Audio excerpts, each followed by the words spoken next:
Hello दोस्तों, स्वागत है आपका मेरे यूट्यूब चैनल में जिसका नाम है मैथ्स लेवल अप। यहाँ पर हम लोग मैथ पढ़ते हैं। सबसे पहले तो आप सबको हैप्पी न्यू ईयर। नया साल आप लोग के लिए बहुत अच्छा जाए। आप लोग खूब मेहनत करिए, आपको सक्सेस जरूर मिलेगा। ठीक है, तो आज जो मैं आपको करवाने वाला हूँ वो है क्लास 12th में जो बिजनेस मैथमेटिक है उसी का मॉडल सेट पेपर 1। ऑब्जेक्टिव मैं नहीं करवा रहा हूँ, मैं डायरेक्ट सब्जेक्टिव करवा रहा हूँ। ठीक है, मैं आपको पैटर्न समझा देता हूँ कि आपको जो एग्जाम होगा वो किस पैटर्न में आएगा। ठीक है, तो आपको जो टोटल क्वेश्चन होगा वो होगा 52। ठीक है, 52 क्वेश्चन में से 30 क्वेश्चन आपका ऑब्जेक्टिव रहेगा, मतलब एमसीक्यू रहेगा, और 22 क्वेश्चन सब्जेक्टिव रहेगा। ठीक है, इस पैटर्न में एग्जाम होगा। अब सब्जेक्टिव में भी किस तरह से देगा देखिए, इसमें भी आपको 31 से लेके 38 तक 2 मार्क्स के क्वेश्चन रहेंगे। ठीक है, यहां से यहां तक 2 मार्क्स के क्वेश्चन रहेंगे। टोटल ये क्वेश्चन हो गए 8, और 39 से लेके 46 तक 8 क्वेश्चन होगा, और ये होगा 3 मार्क्स में, और 47 से 52 तक ये 6 क्वेश्चन होगा, और ये होगा 5 मार्क्स में। ठीक है, इस पैटर्न में रहेगा। लेकिन आपको ये जो है 31 से लेकर 38 तक ये 8 क्वेश्चन है, लेकिन आपको 8 सॉल्व नहीं करना है, आपको सिर्फ 6 क्वेश्चन सॉल्व करना है। ठीक है, 6 क्वेश्चन सिर्फ सॉल्व करना है आपको। 8 में से कोई सा भी 6 क्वेश्चन आप सॉल्व कर सकते हैं। ठीक है, यही सेम चीज यहाँ पर भी जो 8 क्वेश्चन है 39 से लेके 46 तक, उसमें आपको 8 क्वेश्चन सॉल्व नहीं करना है, उसमें कोई सा भी आप 6 क्वेश्चन इसमें भी आप सॉल्व कर सकते हैं। ठीक है, और यहाँ पे जो 47 से 52 तक ये 6 क्वेश्चन है, और इस 6 में से आपको सिर्फ 4 क्वेश्चन को बनाना है। ठीक है, तो यहाँ पे जो टोटल अगर मैं क्वेश्चन देखूं तो यहाँ पर ये 22 क्वेश्चन में से आपको सिर्फ 16 क्वेश्चन को बनाना है। ठीक है, आप कोई सा भी 16 क्वेश्चन बना सकते हैं। ठीक है, अब देखिए यहाँ पर ये तो अगर मैं ये बात करूं कि इसमें टाइम अगर कितना मिलेगा, तो इसमें जो टाइम है वो 3 घंटा का आपको मिल रहा है टोटल 52 क्वेश्चन में से। ठीक है, 52 क्वेश्चन का, तो आप ये समझ लीजिए कि ये जो है ये आपसे 1 घंटा में तो बन ही जाना चाहिए, तो 1 आवर आप इसको दे दीजिए। और ये जो है इसको करने के लिए देखिए यहाँ पर मैं 22 सब्जेक्टिव लिखा हूं, लेकिन आपको उसमें से सिर्फ 16 क्वेश्चन को बनाना है, तो 16 क्वेश्चन बनाने के लिए 2 आवर्स काफी है ना, तो ये आपसे आराम से बन जाएगा। देखिए, लेकिन आपको एक चीज ये समझना पड़ेगा कि आप जैसे कि 8 क्वेश्चन है, उसमें से कोई से भी 6 बनाना है, तो अगर आपको सब क्वेश्चन आता होगा तो आप उसमें से ये डिसाइड कर पाइएगा कि कौन सा क्वेश्चन छोटा है, कौन सा क्वेश्चन बड़ा है, मतलब कौन लंबा क्वेश्चन है जो ज्यादा पेज में अटेगा। तो आप जो ज्यादा टाइम कंज्यूम करेगा उसको आप स्किप कर सकते हैं, उसको छोड़ सकते हैं, और जो इजिली बन जाएगा उसको आप बना सकते हैं। तो इसके लिए क्या होगा कि आपको सब क्वेश्चन अच्छी तरह से आना चाहिए, है ना। तो उसके लिए आपको क्या करना है, देखिए अभी क्या है कि इस साल जो जैक बोर्ड है वो सिर्फ एक ही सेट पेपर दिया है, लेकिन पिछले साल 3 सेट पेपर मिला था हम लोग को, है ना। तो आप अगर सिर्फ एक ये बनाइएगा तो ऐसा नहीं है कि सिर्फ यही चीज जो है वो आपके एग्जाम में सिर्फ यही चीज आएगा। इतना इजी तो नहीं देगा जितना आपका ये मॉडल सेट पेपर 1 में दिया है, इतना इजी नहीं रहेगा।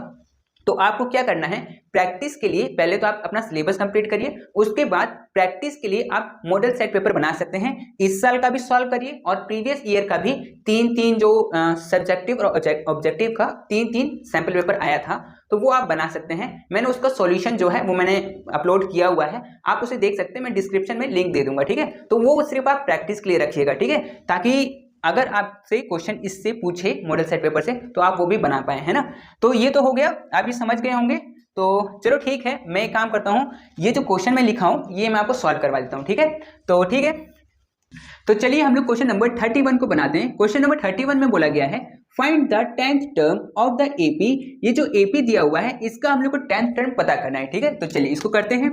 ये एपी का क्वेश्चन है, क्वेश्चन नंबर 31। सबसे पहले हम लोग गिवन लिखेंगे। गिवन क्या, फर्स्ट टर्म जिसको हम लोग डिनोट करते हैं ए से, तो ये हो जाएगा फर्स्ट टर्म हम लोग को क्या है 3, तो यहाँ पर मैं 3 लिख दिया। ठीक है, उसके बाद कॉमन डिफरेंस कि कितने कितने का डिफरेंस है हर टर्म में, इसको हम लोग डिनोट करते हैं डी से, तो ये हो जाएगा, इसका फॉर्मूला होता है T2 माइनस T1, है ना, ये फॉर्मूला होता है। चलो, तो T2 क्या है इसमें, मतलब टर्म 2 में से टर्म 1 को माइनस करना है। ये सब जो है ये टर्म 1, टर्म 2, टर्म 3, टर्म 4 इस तरह से है। तो टर्म 2 क्या है 8, तो 8 माइनस 3 इक्वल टू 5। ठीक है, अब हम लोग को पूछा क्या है 10th टर्म, मतलब n क्या है, n है 10। ठीक है, और हम लोग को निकालना क्या है 10th टर्म, मतलब t10, ये हम लोग को पता करना है। ठीक है, तो हम लोग क्या करेंगे, हम लोग को पता है कि एपी का फॉर्मूला क्या होता है, एपी का फॉर्मूला होता है tn equal to a plus n minus 1d, ये फॉर्मूला होता है ना। अब निकालना क्या है, tn कितना है, n है 10, a का वैल्यू है 3 प्लस n का वैल्यू है 10 माइनस 1 और d का वैल्यू है 5। ठीक है, अब इसको सॉल्व करेंगे तो ये हो जाएगा 3 प्लस 10 माइनस 1 9 और 5 मल्टीप्लाई में है तो इंटू 5। ठीक है, सॉल्व करेंगे तो 3 प्लस, सबसे पहले मल्टीप्लाई को सॉल्व करते हैं। ठीक है, ऐसा मत करिएगा कि 3 प्लस 9 12 इंटू 5, ऐसा मत करिएगा, पहले मल्टीप्लाई को सॉल्व किया जाता है। ठीक है, तो 9 इंटू 5 ये हो जाएगा 45 और इसमें 3 प्लस करेंगे तो ये हो जाएगा 48। ठीक है, तो ये हो जाएगा आपका आंसर। ठीक है, तो जब भी आप आंसर निकालिएगा ना तो उसको ब्रैकेट में आंसर उसके बगल में दे दीजिएगा। ठीक है, ताकि जो चेक करता है ना उसको पता चलता है कि हाँ आंसर है यहाँ पर, ये इसका आंसर है ना। चलो ठीक है, तो आपको ये समझ में आया होगा कि कैसे मैंने सॉल्व किया है। तो इस तरह के क्वेश्चन को आप प्रैक्टिस कर सकते हैं। ठीक है, चलो तो ये हो गया क्वेश्चन नंबर 31, मैं इसको मिटा लेता हूँ, फिर क्वेश्चन नंबर 32 को बनाते हैं। ठीक है, तो चलिए अब हम लोग क्वेश्चन नंबर 32 को बनाते हैं। इसमें बोला गया है इफ np4 इक्वल टू 360, ये परम्यूटेशन का क्वेश्चन है। Find the value of n, हम लोग को यहाँ पर n का वैल्यू पता करना है। चलो ठीक है, इसको सॉल्व करते हैं। देखिए अगर आप परम्यूटेशन का फॉर्मूला जानते हैं, कॉम्बिनेशन का फॉर्मूला जानते हैं तो क्वेश्चन आपसे इजीली बन जाएगा। ठीक है, तो चलो इसको स्टार्ट करते हैं। Question number 32। ठीक है, तो इसमें क्या गिवन है, गिवन है np4 इक्वल टू 360। ठीक है, ये क्वेश्चन में गिवन है। हम लोग जानते हैं कि np और यहाँ पर r होता है, r की जगह पर 4 है लेकिन n की जगह पर कुछ नहीं है, तो इसका फॉर्मूला क्या होता है, इसका फॉर्मूला होता है, मैं यहाँ पर फॉर्मूला लिख देता हूँ। ठीक है, फॉर्मूला इसका होता है np_r। अगर इस तरह से क्वेश्चन है तो इसका फॉर्मूला होगा n का factorial by n minus r का फैक्टोरियल। ठीक है, इसको हम लोग फैक्टोरियल कहते हैं। ठीक है, इस तरह, तो ये हुआ इसका फॉर्मूला। अब हम लोग इसको सॉल्यूशन अगर मैं करूं, ठीक है, आप यहां से भी सॉल्यूशन स्टार्ट कर सकते हैं फॉर्मूला के साथ में भी। ठीक है, तो सॉल्यूशन अगर मैं स्टार्ट करूं तो यहाँ पर n p और जो r है वो 4 है ना, तो मैं ये वाला फॉर्मूला लूंगा तो यहाँ हो जाएगा n का factorial by n minus r। r तो यहाँ पर r कितना है, 4 है, तो मैं यहाँ पर 4 लिखूंगा। ठीक है, 4 का फैक्टोरियल। ठीक है, इक्वल टू 360। ठीक है, अब ये हो गया। अब देखिए यहाँ पर क्या है ना कि जब भी मैं n को आगे बढ़ाऊंगा तो ये एक कम होते हुए जाएगा। ठीक है, और मुझे कब तक कम करना है, जब तक n माइनस 4 ना आ जाए, है ना। तो मैं यहाँ पर इसको करूंगा n minus 1, n minus 2, n minus 3, n minus 4। अब मुझे यहाँ पर रोकना है तो मुझे फैक्टोरियल देना पड़ेगा। ठीक है, तो मैंने यहाँ पर फैक्टोरियल दे दिया, ये यहाँ पर रुक गया है। ठीक है, नीचे में क्या था, नीचे में था n माइनस 4, तो n माइनस 4 का फैक्टोरियल। ठीक है, इक्वल टू कितना है 360, तो यहाँ पर मैंने 360 लिख दिया। ठीक है, अब देखिए यहाँ पर n माइनस 4 का फैक्टोरियल और यहाँ पर n माइनस 4 का फैक्टोरियल, ये दोनों आपस में कट जाएगा। ठीक है, बचेगा क्या, बचा यहाँ पर n minus 1, n minus 2, n minus 3। ठीक है, ये बचा हुआ है। और इस तरफ क्या बचा हुआ है, इस तरफ बचा हुआ है 360। अब देखिए 360 को आपको इस तरह से इसको ब्रेक करना है, ताकि देखिए यहाँ पर कितना है, ये 1 2 3 और ये 4, ये 4 मल्टीपल में है। ठीक है, मल्टीप्लाई में है ये चारों। तो यहाँ पर भी इस तरह से आपको करना है कि यहाँ पर भी मल्टीप्लाई करने पे 360 आए और सिर्फ 4 डिजिट ही रहे। जैसे कि मैं 360 को लिख सकता हूँ 3 इंटू 5 इंटू 4 इंटू 3।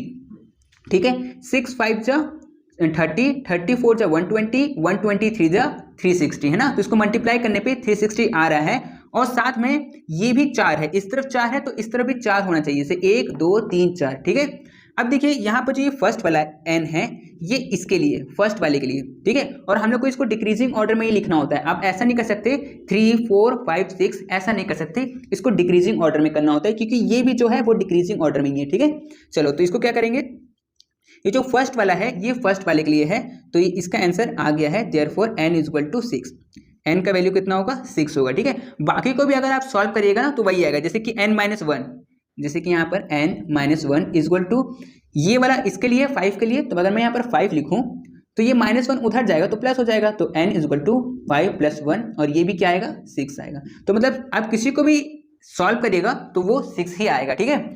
चलो तो ये आपको समझ में आया होगा कि n का वैल्यू कितना है 6। लेकिन आपको फिर भी अगर प्रॉब्लम होता है तो मैंने परम्यूटेशन का, कॉम्बिनेशन का, सब चैप्टर का वीडियो बनाया हुआ है, मैं डिस्क्रिप्शन में लिंक दे दूंगा, आप वहां जाके उसको देख सकते हैं और समझ सकते हैं, ठीक है। तो ये आप लिख लीजिए, इसके बाद में आगे वाले क्वेश्चन को करवाता हूँ, ठीक है। तो चलिए हम लोग क्वेश्चन नंबर 33 को करते हैं। क्वेश्चन नंबर 33 में बोला गया है इफ, ये डिटरमिनेंट का क्वेश्चन है कि यहाँ पर हम लोग को पता करना है कि x की जगह पे क्या होगा, x का वैल्यू क्या होगा, वो हम लोग को पता करना है, ठीक है। तो ठीक है, सबसे पहले मैं क्या करता हूँ, क्वेश्चन को लिख लेता हूँ।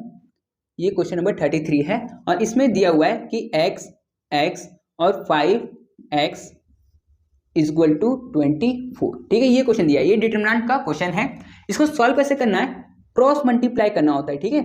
जैसे कि अगर x इंटू एक्स, तो यहाँ पर x स्क्वायर हो जाएगा, cross multiply x into x, x square, फिर माइनस देना होता है, फिर 5 इंटू एक्स, तो ये हो जाएगा 5x इज इक्वल टू 24, ठीक है।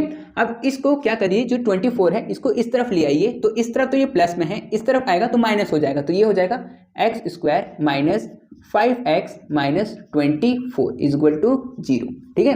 अब देखिए ये जो है वो क्वाड्रेटिक इक्वेशन हो गया।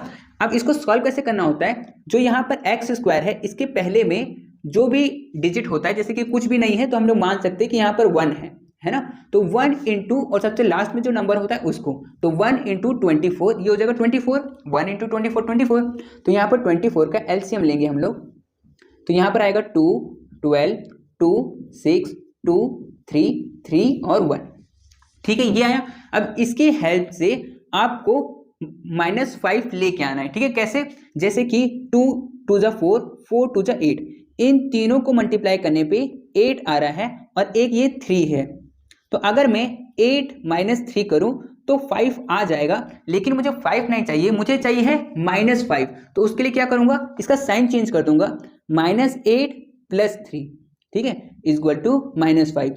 माइनस प्लस होता माइनस है पर साइन बड़ा का लगता है ना, तो 8 में से 3 गया तो 5 और साइन बड़ा का, तो बड़ा तो 8 है, इसका साइन माइनस में है तो -5, ठीक है। तो मैं क्या करूंगा, यहाँ पर जो ये -5 है इसके जगह पर मैं ये नंबर लूंगा, ठीक है। चलो तो इसको कैसे लिखेंगे, इसको लिखेंगे x square minus 8x plus 3x minus 24 is equal to 0, ठीक है। -8x प्लस 3x, इसको सॉल्व करेंगे तो ये -5x ही आएगा, ठीक है। अब क्या करेंगे, अब इन दोनों में कॉमन और इन दोनों में कॉमन लेंगे, ठीक है। अब कॉमन कैसे लेंगे, जैसे कि इन दोनों में मुझे x दिख रहा है तो मैं यहाँ पर x कॉमन ले सकता हूँ, तो इसके पास बचेगा 1x और इसके पास बचेगा 8, ठीक है, क्योंकि इसके पास भी x था लेकिन वो तो बाहर निकल चुका है, ठीक है। यहाँ पर क्या कॉमन है, यहाँ पर कॉमन है 3 के टेबल में 3 आता है और 3 के टेबल में 24 भी आता है, तो मैं यहाँ पर 3 कॉमन ले सकता हूँ।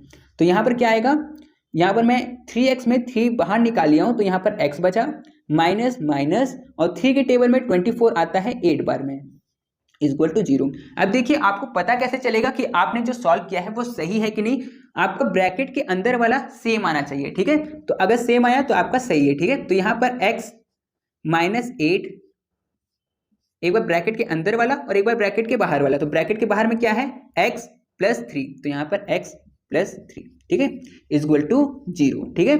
अब इसको सॉल्व करेंगे तो इसको अलग अलग में बांट सकते हैं, जैसे कि x - 8 इज इक्वल टू 0 और x + 3 इज इक्वल टू 0, ठीक है। तो यहाँ पे इसको सॉल्व करेंगे तो -8 उधर जाएगा तो +8 हो जाएगा, तो x का वैल्यू क्या हो जाएगा 8 और यहाँ पर x इज इक्वल टू +3 है, उधर जाएगा तो -3 हो जाएगा, तो ये हो जाएगा -3, ठीक है।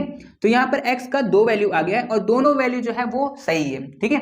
आप यहाँ पर बैठा के और फिर देख भी सकते हैं कि आपका सही है कि नहीं। इसको सॉल्व करने पे अगर आपका 24 आ रहा है, सॉल्व क्या करना है, क्रॉस मल्टीप्लाई ही करना है आपको, ठीक है। जैसे कि यहाँ पर आपने 8 8 8 ऐसे रख दिया, उसके बाद फिर क्रॉस मल्टीप्लाई कर रहे हैं इस तरह से, और अगर इसको सॉल्व करने पे अगर 24 आ रहा है इसका मतलब आपने जो सॉल्व किया है वो सही है, ठीक है।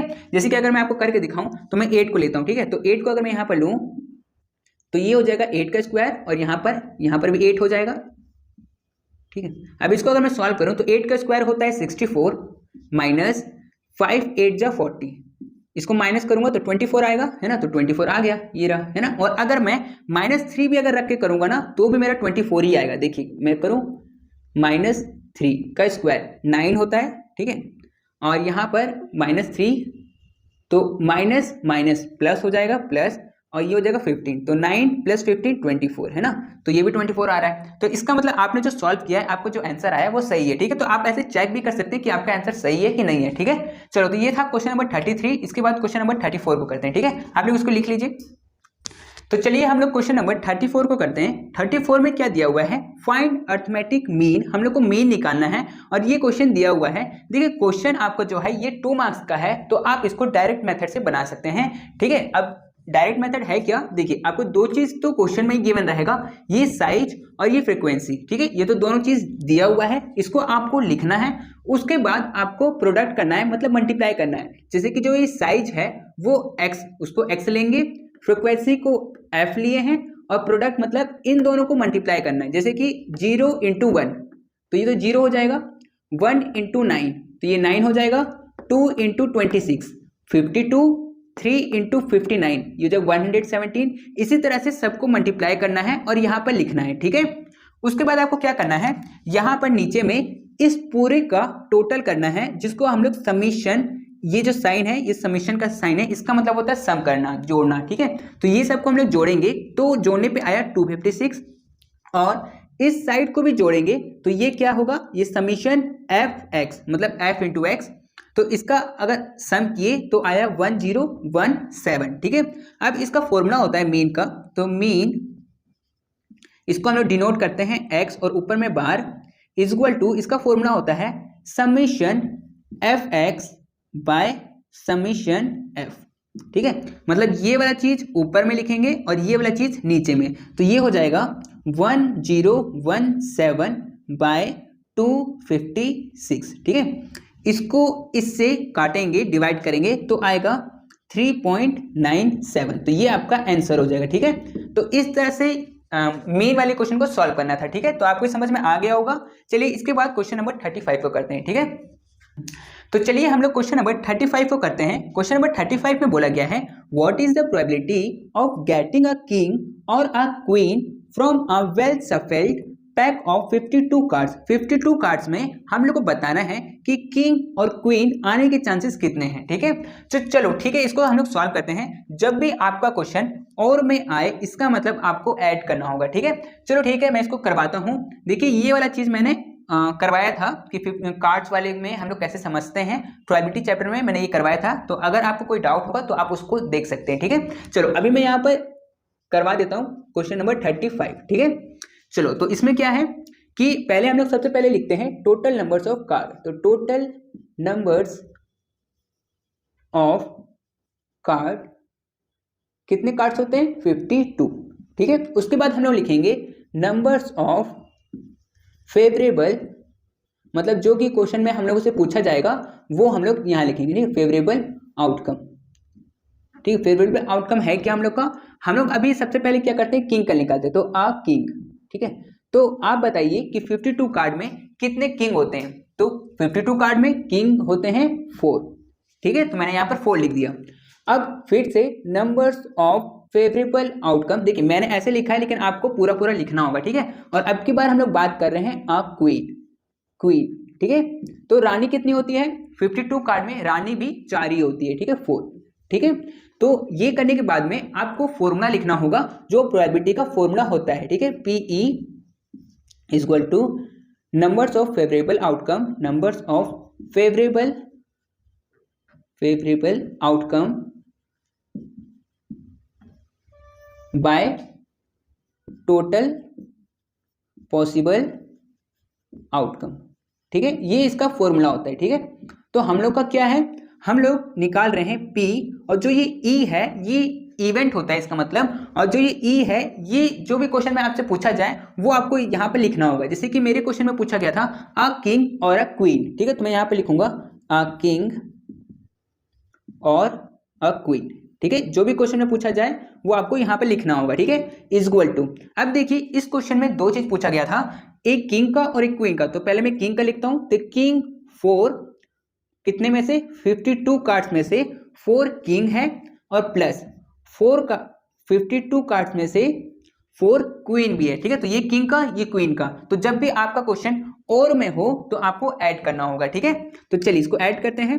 तो यहाँ पर एलसीएम इसका लेंगे तो ये 52 आएगा, फिर 4 + 4 ये हो जाएगा 8/52, इसको काटेंगे तो ये कटेगा 2 4 के टेबल से 2 बार में और ये 13 बार में, ठीक है। तो इसका आंसर कितना हो जाएगा, इसका आंसर हो जाएगा 2/13, ठीक है। तो ये हो गया इसका आंसर। तो इस तरह से इस क्वेश्चन को सॉल्व करना था, ठीक है। तो आपको समझ में आया होगा, आप लोग इसको लिख लीजिए, फिर मैं और इसके आगे क्वेश्चन को लिख लेता हूँ, फिर आपको सॉल्व करवा दूंगा, ठीक है। तो चलिए हम लोग क्वेश्चन नंबर 36 को करते हैं। इसमें बोला गया है what do you understand by analysis of time series. Analysis of time series से आप क्या समझते हैं। तो ये जो क्वेश्चन है आपके बुक में दिया हुआ है, आप वहां से देख के आप लिख सकते हैं, ठीक है। मैं क्वेश्चन नंबर 37 करवाता हूं, ठीक है। क्वेश्चन नंबर 37 में बोला गया है what is the geometric mean of 5 and 20। 5 and 20 का ज्योमेट्रिक मीन क्या होगा वो हम लोग को बताना है, ठीक है। तो चलिए इसको सॉल्व करते हैं, क्वेश्चन नंबर 37, ठीक है। तो इसको कैसे सॉल्व करना है, देखिए इसका फॉर्मूला होता है GM, ज्योमेट्रिक मीन का फॉर्मूला होता है √A × B, ठीक है। और A और B क्या है, यही 2 नंबर है, ठीक है, ये 2 नंबर। लेकिन कभी कभी क्या होता है ना कि यही ज्योमेट्रिक मीन हम लोग को 3 नंबर का दिया होता है, जैसे कि 1 नंबर ये, 1 नंबर ये और एक और नंबर होता अगर, तो उसका फॉर्मूला होता है cube root of A × B × C, क्योंकि 3 नंबर हो जाता तो हम लोग क्यूब रूट से बनाते, ठीक है। तो लेकिन अभी हम लोग को सिर्फ 2 ही दिया हुआ है, इसीलिए हम लोग सिर्फ स्क्वायर रूट निकालेंगे, ठीक है, square root of A × B। चलो इसको सॉल्व करते हैं। तो A और B क्या है, A और B है 5 और 20, तो 5 × 20, तो ये हो जाएगा √100, और √100 किसका होता है, 10 का, तो ये हो जाएगा आपका आंसर। तो ज्योमेट्रिक मीन, तो आप लिख सकते हैं लास्ट में geometric mean of 5 and 20 is 10, ठीक है। तो ये आपका आंसर हो जाएगा। तो आपको समझ में आया होगा। चलिए इसके बाद क्वेश्चन नंबर 38 को करते हैं, ठीक है। आप लोग इसको लिख लीजिए। तो चलिए अब हम लोग क्वेश्चन नंबर 38 को करते हैं। इसमें पूछा गया है which term will be 27 of the sequence. हम लोग को ये सीक्वेंस दिया हुआ है, ये एपी का है, तो इसमें हम लोग को बताना है कि आगे में 27 आएगा तो वो कितने टर्म पे आएगा। जैसे कि ये फर्स्ट टर्म, ये सेकंड टर्म, ये थर्ड टर्म, ये फोर्थ टर्म, तो ऐसे करते करते आगे जाएगा तो 27 कहीं पे आएगा, लेकिन वो कितने टर्म पे आएगा, ठीक है। तो हम लोग को यहाँ पर वही चीज बताना है। तो चलो ठीक है, इसको सॉल्व करते हैं। क्वेश्चन नंबर 38, ठीक है। तो इसमें सबसे पहले हम लोग क्या करेंगे, गिवन लिखेंगे। तो फर्स्ट टर्म हम लोग डिनोट करते हैं A से। तो फर्स्ट टर्म है 5, उसके बाद कॉमन डिफरेंस, तो कॉमन डिफरेंस, और इसको डिनोट करते हैं D से, और ये कितना होता है T2 - T1, तो T2 कितना है 7 - 5, ठीक है। तो 7 - 5 ये हो जाएगा 2, ठीक है। हम लोग को निकालना है n, हम लोग को n नहीं पता है कि n कितना होगा, ठीक है।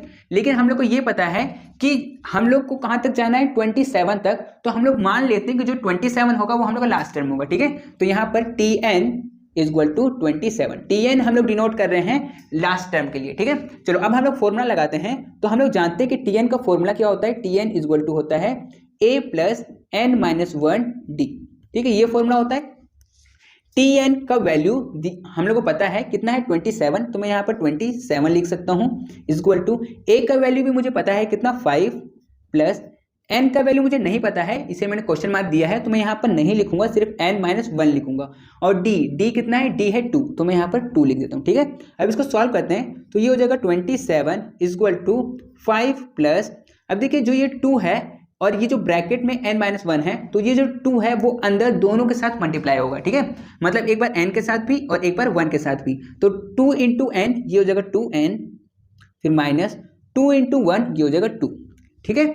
चलो अब क्या करेंगे हम लोग, ये जो 5 है ये प्लस में है, इसको इस तरफ भेजेंगे तो ये माइनस में हो जाएगा, तो ये हो जाएगा 27 - 5, और जो ये -2 है, मतलब जो 2 है वो माइनस में है, इस तरफ आएगा तो वो +2 हो जाएगा, तो ये हो जाएगा +2, और इस तरफ क्या बचेगा, इस तरफ सिर्फ 2n बचेगा, है ना। अब देखिए इसको अगर मैं सॉल्व करूं तो ये हो जाएगा 27 में से 5 गया तो 22, और 22 में अगर मैं 2 ऐड करूंगा तो ये हो जाएगा 24, तो इस तरफ बचा 24 और इधर 2n, ठीक है। अब 2 जो है वो n के साथ में मल्टीप्लाई में है, इस तरफ आएगा तो डिवाइड हो जाएगा, तो ये हो जाएगा 24/2 = n। 2 से इसको काटेंगे तो 12 बार में कट जाएगा, तो n का वैल्यू क्या आया, n का वैल्यू आया 12, ठीक है।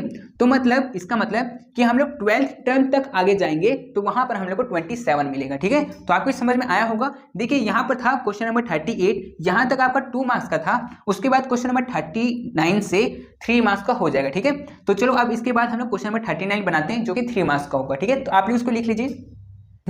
तो चलिए हम लोग क्वेश्चन नंबर 39 करते हैं। इसमें क्या पूछा गया है, find the sum of the following series up to 9th term. हम लोग को यहाँ पर ये क्वेश्चन दिया हुआ है, ये एपी का ही है।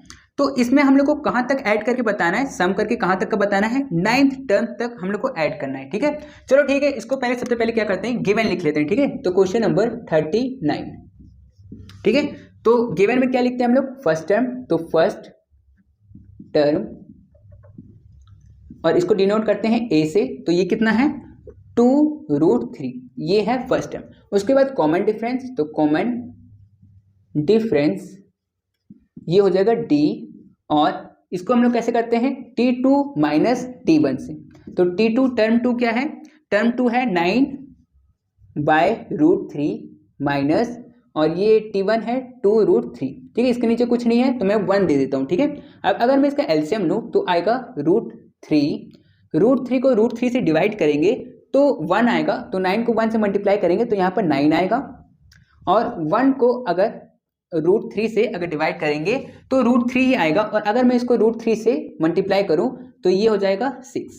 ठीक है, 6 कैसे होगा, देखिए मैं आपको यहाँ पर बता रहा हूँ साइड में, 2√3 इंटू यहाँ पर √3 बच गया था, इसके नीचे √3 नहीं था तो इसीलिए यहाँ पर मल्टीप्लाई करना पड़ेगा, तो √3। अब 2 रहेगा, और √3 इंटू √3 3 बन जाता है, तो ये 3 बन गया, तो 2 इंटू 3 ये 6 हो गया। ठीक है, इसीलिए मैंने ये लिखा था। चलो 9 - 6/√3, तो ये हो जाएगा 9 - 6 3/√3। अब अगर मैं जैसे कि मैंने आपको यहाँ पर बताया कि ये जो 2√3 है वो मिलके 3 बनते हैं, तो यही 3 2√3 नहीं बन सकते क्या, बन सकते हैं। तो इसका मतलब जो ये 3 है इसमें 2√3 छिपा हुआ है, जिसमें से मैं 1√3 को अगर काट दूंगा तो यहाँ पर 1√3 बचेगा, है ना। 3 में कितना √3 होता है, 2 होता है, तो मैंने 1√3 से 1√3 काट दिया तो मेरे पास 1√3 बचा हुआ है, तो मतलब d कितना आया, d का वैल्यू आया √3। ठीक है, अब उसके बाद हम लोग को n भी दे रखा है, n मतलब नंबर्स ऑफ टर्म। किस नंबर्स ऑफ टर्म के बारे में बात हो रहा है, 9th टर्म के बारे में, तो यहाँ पर n हो जाएगा 9। ठीक है, अब हम लोग उसको सॉल्व करेंगे। हम लोग को क्या निकालना है, सम ऑफ 9th टर्म। ठीक है, सम ऑफ 9th टर्म तक हम लोग को निकालना है। ठीक है, तो हम लोग इसमें कौन सा फॉर्मूला लगाएंगे, Sn वाला, तो Sn = n/2 और 2a + n-1d। ठीक है, ये फॉर्मूला होता है। ठीक है, अब इसमें हम लोग पुट करेंगे। ठीक है, तो यहाँ पर मुझे क्या निकालना है, s, और n कितना है, n है 9, s 9 तक सम निकालना है। तो यहाँ पर भी n है, जहाँ जहाँ पर n है वहाँ पर 9, यहाँ पर नीचे में 2, फिर 2a, a कितना है, a है 2√3 प्लस n है 9 - 1, 9 है ना, n 9 है तो n की जगह पर मैंने 9 लिखा, और d है √3, तो मैंने यहाँ पर √3 लिखा। ठीक है, अब इसको सॉल्व करते हैं, तो 9/2 को तो रहने देते हैं, 9/2, और अंदर वाला पहले सॉल्व करते हैं, तो 2 2 जा ये 4 हो जाएगा, ये हो जाएगा 4√3 प्लस 9 - 1 8, तो ये हो जाएगा 8√3। ठीक है, अब इसको ऐड करेंगे तो ये हो जाएगा 9/2, और इसको ऐड करेंगे अगर, तो देखिए एडिशन जो होता है वो अगर जैसे कि इसमें √3 है और इसमें भी √3 है तभी ऐड होगा, अगर इसमें √3 नहीं होता तो ये दोनों आपस में ऐड नहीं हो सकता था, लेकिन दोनों में √3 है इसीलिए ये दोनों ऐड हो सकता है। तो ये क्या हो जाएगा, 4 + 8 12, तो ये जगह 12√3। ठीक है, अब इस 2 को मैं ये 12 के साथ काटूंगा तो यहाँ पर आएगा 6, तो यहाँ पर मेरा क्या बच गया, 9 × 6√3। ठीक है, ये बच गया।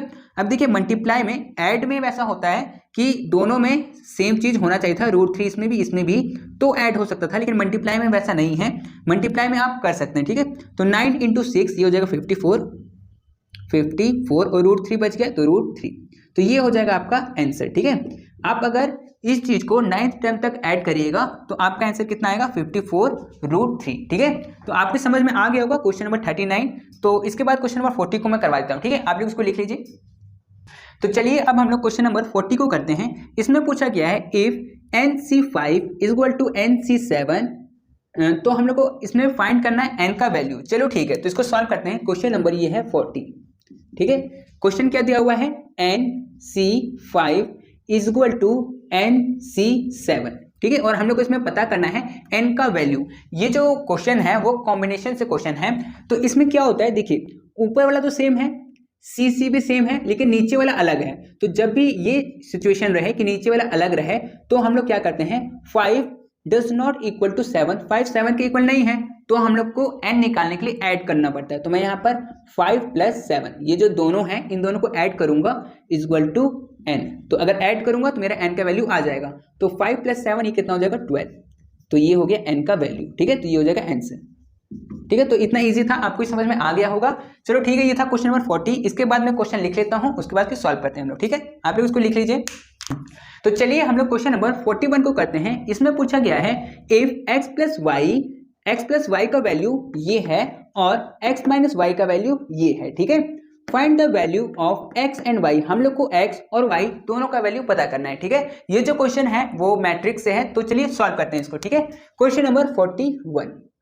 ठीक है, सबसे पहले क्या करेंगे, हम लोग को गिवन क्या है, गिवन है हम लोग को x plus y is equal to x plus y का वैल्यू लिख लेते हैं 7205। ठीक है, और इसको हम लोग इक्वेशन 1 मान लेते हैं। ठीक है, सेम x माइनस वाई के साथ भी करेंगे, तो x माइनस वाई कितना है, 3003।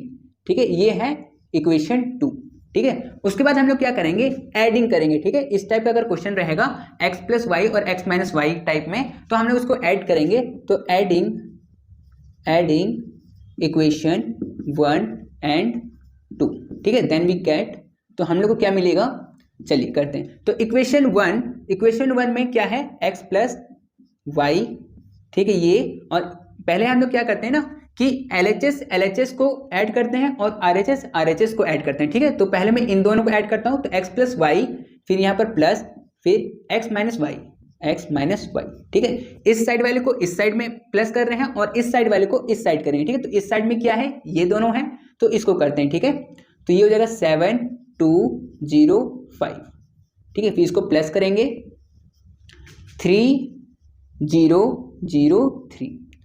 ठीक है, चलिए अब इसको सॉल्व करते हैं। तो पहले ब्रैकेट इसका खोलते हैं, तो ये हो जाएगा x plus y plus x minus y is equal to. ठीक है, और फिर यहाँ पे इसको प्लस करते हैं।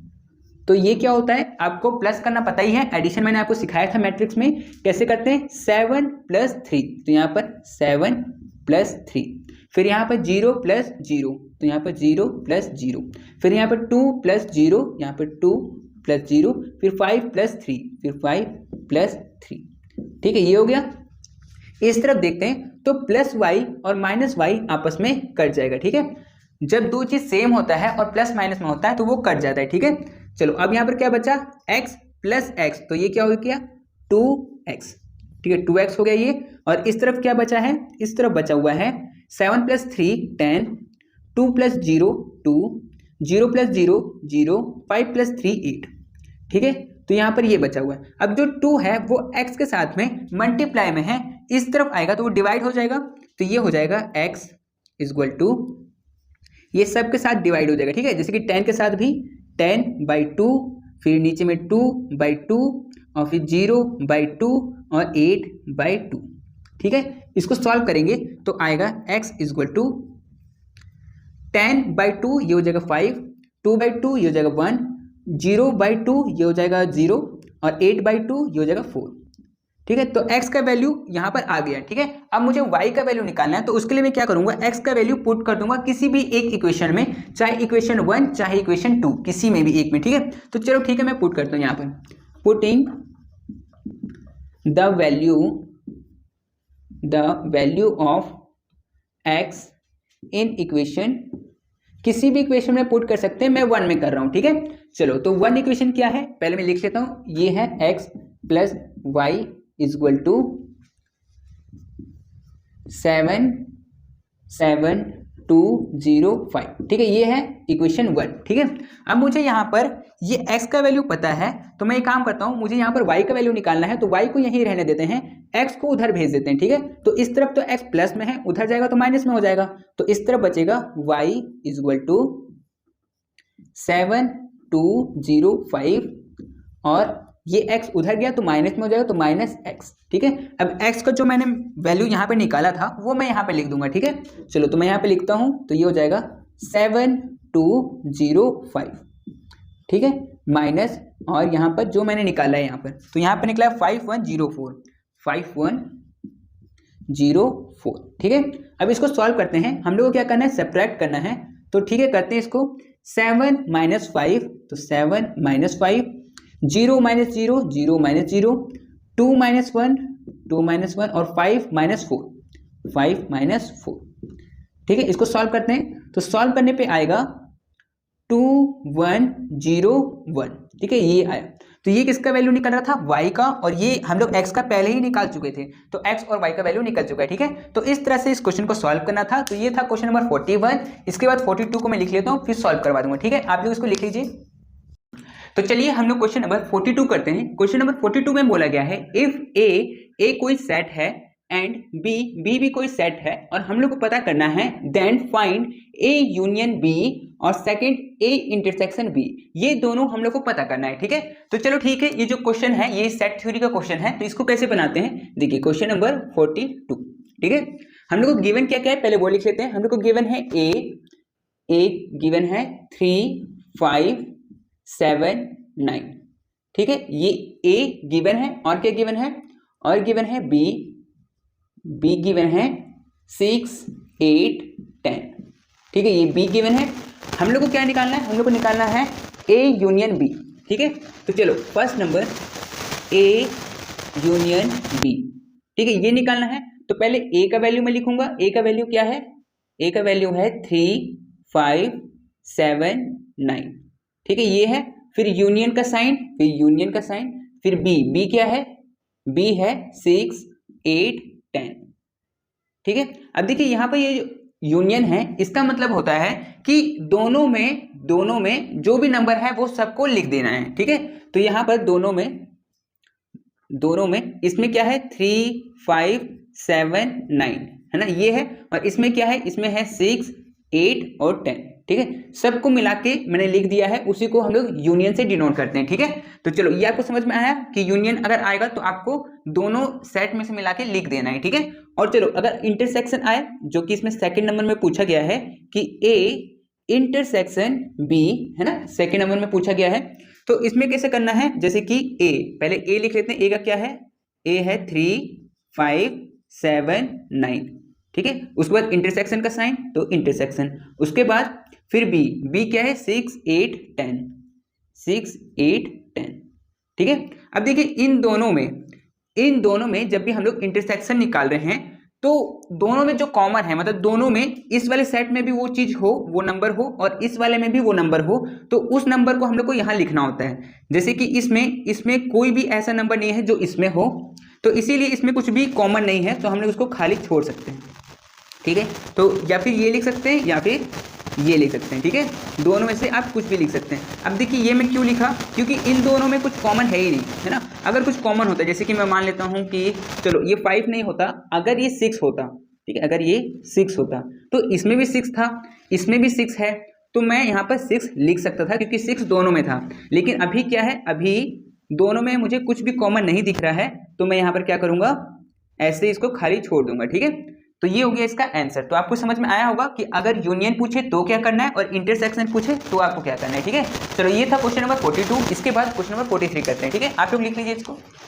तो चलिए हम लोग क्वेश्चन नंबर 43 बनाते हैं। क्वेश्चन नंबर 43 में बोला गया है, if y equal to y का वैल्यू ये है, then find dy by dx। हम लोग को dy बाई dx का वैल्यू पता करना है। अब देखिए ये जो क्वेश्चन है वो डिफरेंशिएशन से क्वेश्चन है, तो चलिए मैं आपको बताता हूँ कि इसको सॉल्व कैसे करना है। तो ये है क्वेश्चन नंबर 43। ठीक है, अब इसमें सॉल्व क्या करना है, देखिए हम लोग को दिया हुआ है y का वैल्यू, तो y का वैल्यू है x square minus x plus 1 by x square plus x plus 1। ठीक है, ये क्वेश्चन हम लोग को दिया हुआ है, हम लोग को dy बाई dx निकालना है ना। अब देखिए इसको मैं सॉल्व तो कर देता हूं, लेकिन फिर भी अगर आपको समझने में कोई दिक्कत होगा तो मैंने डिफरेंशिएशन का एक वीडियो बना रखा है, आप वो देख सकते हैं। ठीक है, तो चलो स्टार्ट करते हैं। अब देखिए ये जो है वो डिवाइड वाला क्वेश्चन है, तो डिवाइड वाले क्वेश्चन को क्या करते हैं, हम लोग मान लेते हैं कि ऊपर वाला जो है वो u है और नीचे वाला v है, ठीक है। तो जब भी u बाई v के फॉर्म में होता है क्वेश्चन, तो हम लोग उसमें क्या करते हैं, देखिए dy by dx is equal to, अगर मैं अभी ना फॉर्मूला लिख रहा हूं, ठीक है। तो अगर u बाई v के फॉर्म में होता है तो सबसे पहले हम लोग v को बाहर निकालते हैं, v इंटू ये जो डॉट है इसका मतलब इंटू है, मल्टीप्लाई है, फिर d बाई dx और डिफरेंशिएशन निकालते हैं, डेरिवेटिव निकालते हैं u का, ठीक है। फिर माइनस का साइन देते हैं। अभी देखिए मैंने यहाँ पर क्या किया, पहले v को मैंने बाहर निकाला और u का डेरिवेटिव लिया, ठीक है। उसके बाद माइनस, अब मैं u को बाहर निकालूंगा और v का डेरिवेटिव लूंगा, ठीक है। यहाँ पर v, ठीक है, ये लिया, पहले v को बाहर निकाला था, u का डेरिवेटिव लिया और उसके बाद u को बाहर निकाला और v का डेरिवेटिव लिया, ठीक है। और इसको सॉल्व कैसे करना है मैं आपको बताऊंगा अभी, ठीक है। उसके बाद नीचे में v का स्क्वायर, ठीक है, ये करना होता है। अब सेम यही चीज हम लोग इसको देख के करेंगे, ठीक है।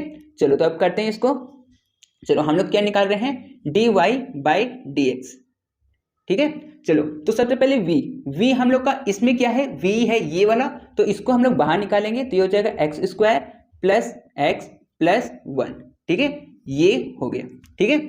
उसके बाद d बाई dx और d बाई dx, फिर u का डेरिवेटिव लेंगे तो u क्या है, u है ये पूरा वाला, तो इसको मैं करता हूँ x square minus x plus 1, ठीक है। उसके बाद क्या, उसके बाद माइनस, तो मैं यहाँ पर माइनस दे देता हूँ, फिर u को मैं बाहर रखूंगा तो u ऊपर वाला है तो यहाँ पर मैं लिख देता हूँ x square minus x plus 1, ठीक है। और अब डेरिवेटिव किसका निकालेंगे, अब निकालेंगे v का, तो v यहाँ पर क्या है, x square plus x plus 1, ठीक है, ये है। और नीचे में क्या करना होता है, नीचे में v का स्क्वायर है, तो v यहाँ पर क्या है, v है ये वाला, तो इसका स्क्वायर करेंगे, मतलब x square plus x plus 1 और इसका होल स्क्वायर, ठीक है, ये हो गया। अब इसको सॉल्व करते हैं।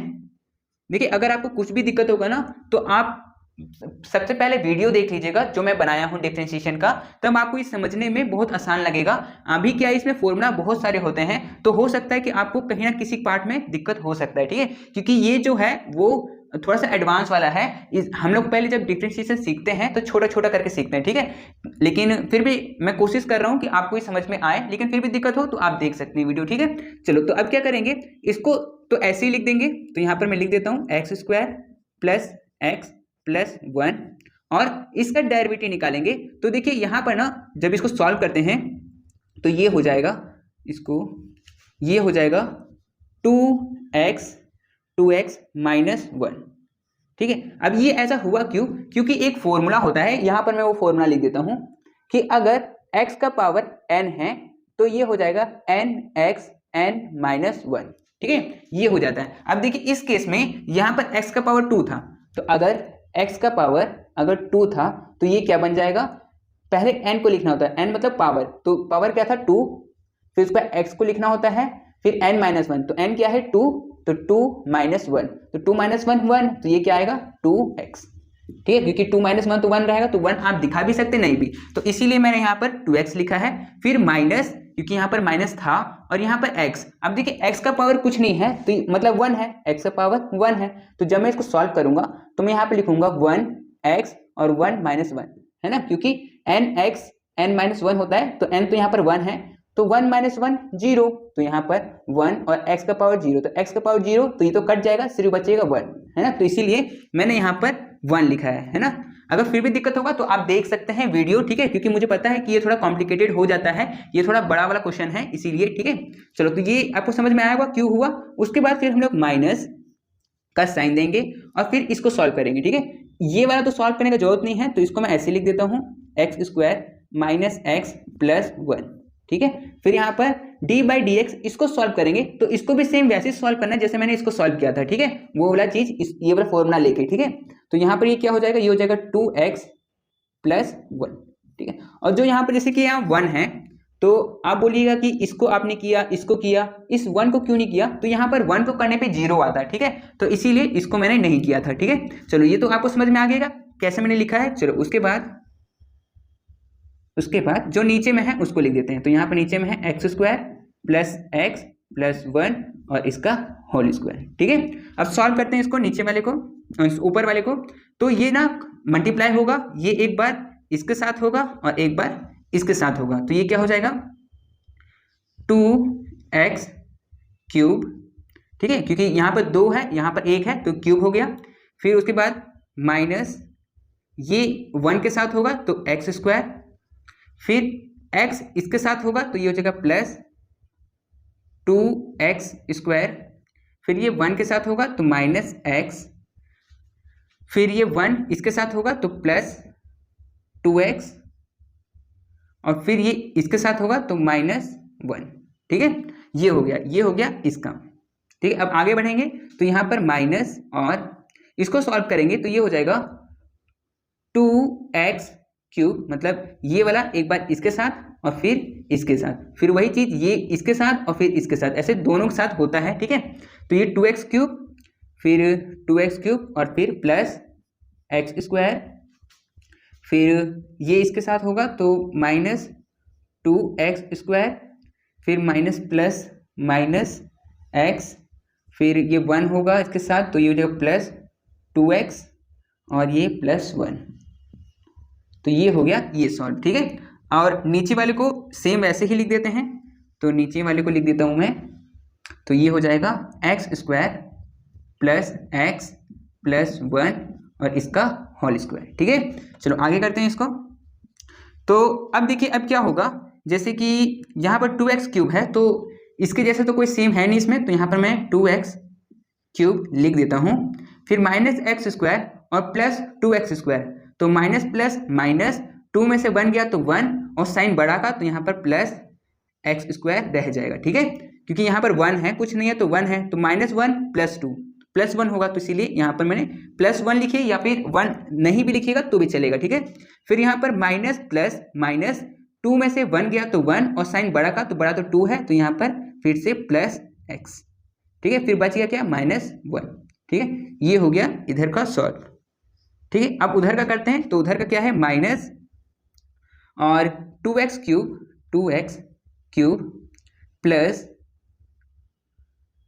यहाँ पर प्लस माइनस माइनस 2 में से 1 गया तो 1 और साइन बड़ा का तो बड़ा 2 है, इसका साइन माइनस में है तो यहाँ पर माइनस देना पड़ेगा, तो माइनस एक्स स्क्वायर और माइनस प्लस माइनस तो यहाँ पर प्लस एक्स और प्लस 1। ठीक है, ये हो जाएगा। फिर यहाँ पर नीचे में जो बचा हुआ है उसको लिख देते हैं। तो नीचे में बचा हुआ है x square plus x plus 1 और इसका होल स्क्वायर।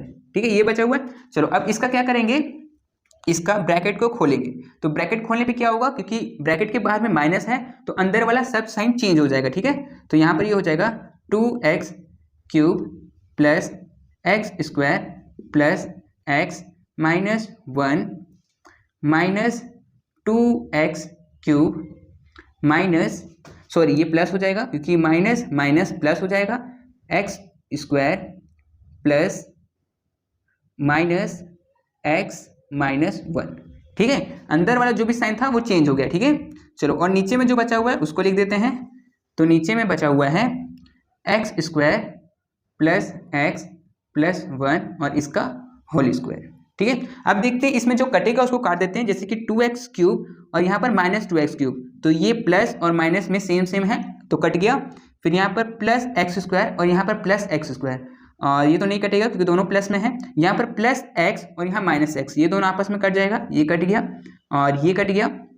और चलो अब तो कोई कटेगा नहीं, तो एक काम करते हैं, यहाँ पर अब आंसर लिख देते हैं। तो यहाँ पर 1x स्क्वायर और 1 plus 1x square 2x square हो जाएगा, तो यहाँ पर जगह 2x स्क्वायर और माइनस माइनस होता प्लस है पर साइन माइनस का होता है, तो माइनस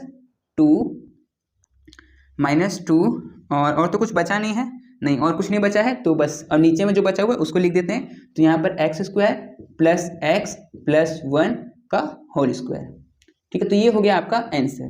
तो ऐसे आपको ये सॉल्व करना था। ठीक है, इजी है, बस थोड़ा सा प्रैक्टिस करिएगा तो आपको ये समझ में आ जाएगा। ठीक है, तो ठीक है, इसको आप लिख लीजिए, इसके बाद मैं नेक्स्ट क्वेश्चन करवा देता हूँ। ठीक है, तो चलिए हम लोग क्वेश्चन नंबर 44 बनाते हैं। क्वेश्चन नंबर 44 में बोला गया है calculate the value of median. हम लोग को मीडियन पता करना है।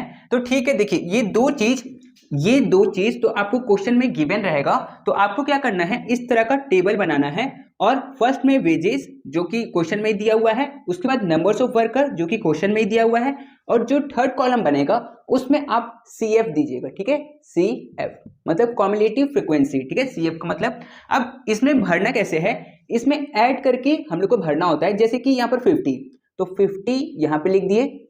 अब 50 प्लस 54 तो ये हो जाएगा 104। 104 प्लस 85 इन दोनों को ऐड करेंगे तो आएगा 189। अब 189 प्लस 45 तो ये हो जाएगा 234। ठीक है, ये हो गया। अब 234 प्लस 30 ये हो जाएगा 264। ठीक है, तो इसका मतलब ये पूरे को ऐड करने पे भी 264 आना चाहिए। तो ये जो चीज है इसको आप मान लीजिए कि ये F है, फ्रीक्वेंसी है। ठीक है, तो अगर इसको ऐड कर रहे हैं तो हम लोग कैसे करेंगे, समीशन F है ना, ये देते हैं, या फिर आप इसको N से भी डिनोट कर सकते हैं। ठीक है, तो ये दोनों तरीके से कर सकते हैं। चलो अब ये हो गया। अब उसके बाद क्या करना है, देखिए हम लोग फॉर्मूला इसका देखेंगे कि मीडियन का फॉर्मूला क्या होता है। तो मीडियन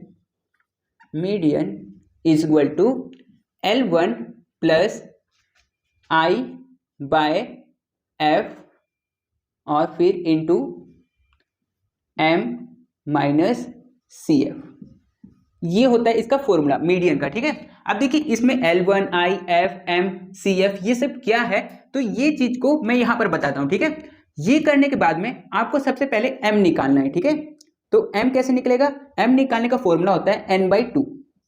तो n तो आपका निकला है, n कितना था 264, तो 264/2 और इसको आप काटिएगा तो आएगा 132।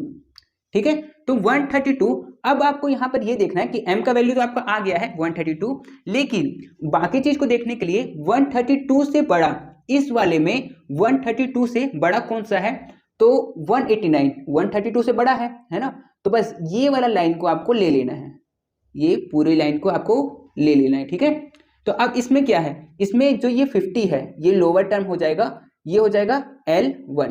ठीक है, जो यहां पर मैंने लिखा है L1। I का मतलब होता है, यहां पर मैं नीचे में लिखता हूं। ठीक है, L1 मेरा हो गया 50। उसके बाद I का मतलब होता है साइज, जो ये इसका साइज है ना, साइज मान लीजिए या फिर डिफरेंस मान लीजिए या फिर हाइट मान लीजिए। ठीक है, तो वो इसका क्या है, वो 10 का डिफरेंस है, तो ये यहाँ पर I हो जाएगा 10। ठीक है, उसके बाद F क्या है, F ये फ्रीक्वेंसी, और इस लाइन में फ्रीक्वेंसी क्या है 85, तो यहाँ पर F जो मेरा होगा वो हो जाएगा 85। ठीक है, और उसके बाद और क्या बचा, M तो निकल गया था। CF क्या होगा, देखिए इस लाइन में जो इससे पहले 189 इससे पहले वाला जो होगा वो मेरा CF होगा। ठीक है, मतलब 104, तो यहाँ पर मेरा CF ये भी मेरा निकल गया 104। ठीक है, अब यही सब वैल्यू को पुट यहां पर करना है। ठीक है, जैसे कि L1 कितना है 50 प्लस I है 10 बाय F है 85, फिर इंटू M है 132 माइनस CF है 104।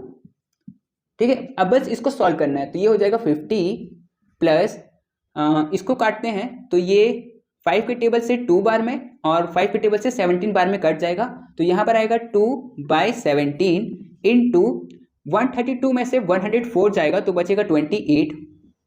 ठीक है, अब क्या करेंगे कि यहाँ पर 50 प्लस 2 इंटू 28 ये हो जाएगा 56 और नीचे में बचा हुआ है 17। अब 17 को अगर मैं इससे काटूंगा तो आएगा 3.29। ठीक है, आप इसको डिवाइड करके देख लीजिएगा ऐसे करके। ठीक है, 17 और 56। ठीक है, तो आपका 3.29 आएगा।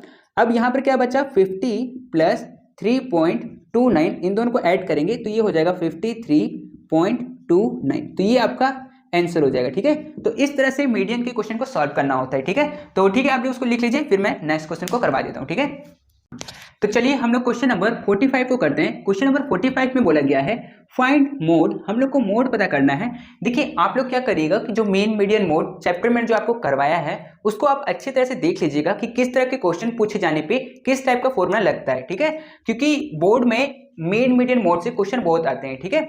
चलिए हम लोग अभी देखते हैं कि ये जो मोड का क्वेश्चन है इसको कैसे सॉल्व करना है। तो देखिए इसमें क्या है, हम लोग को साइज दे रखा है, ये रहा साइज, और फ्रीक्वेंसी भी दिया हुआ है।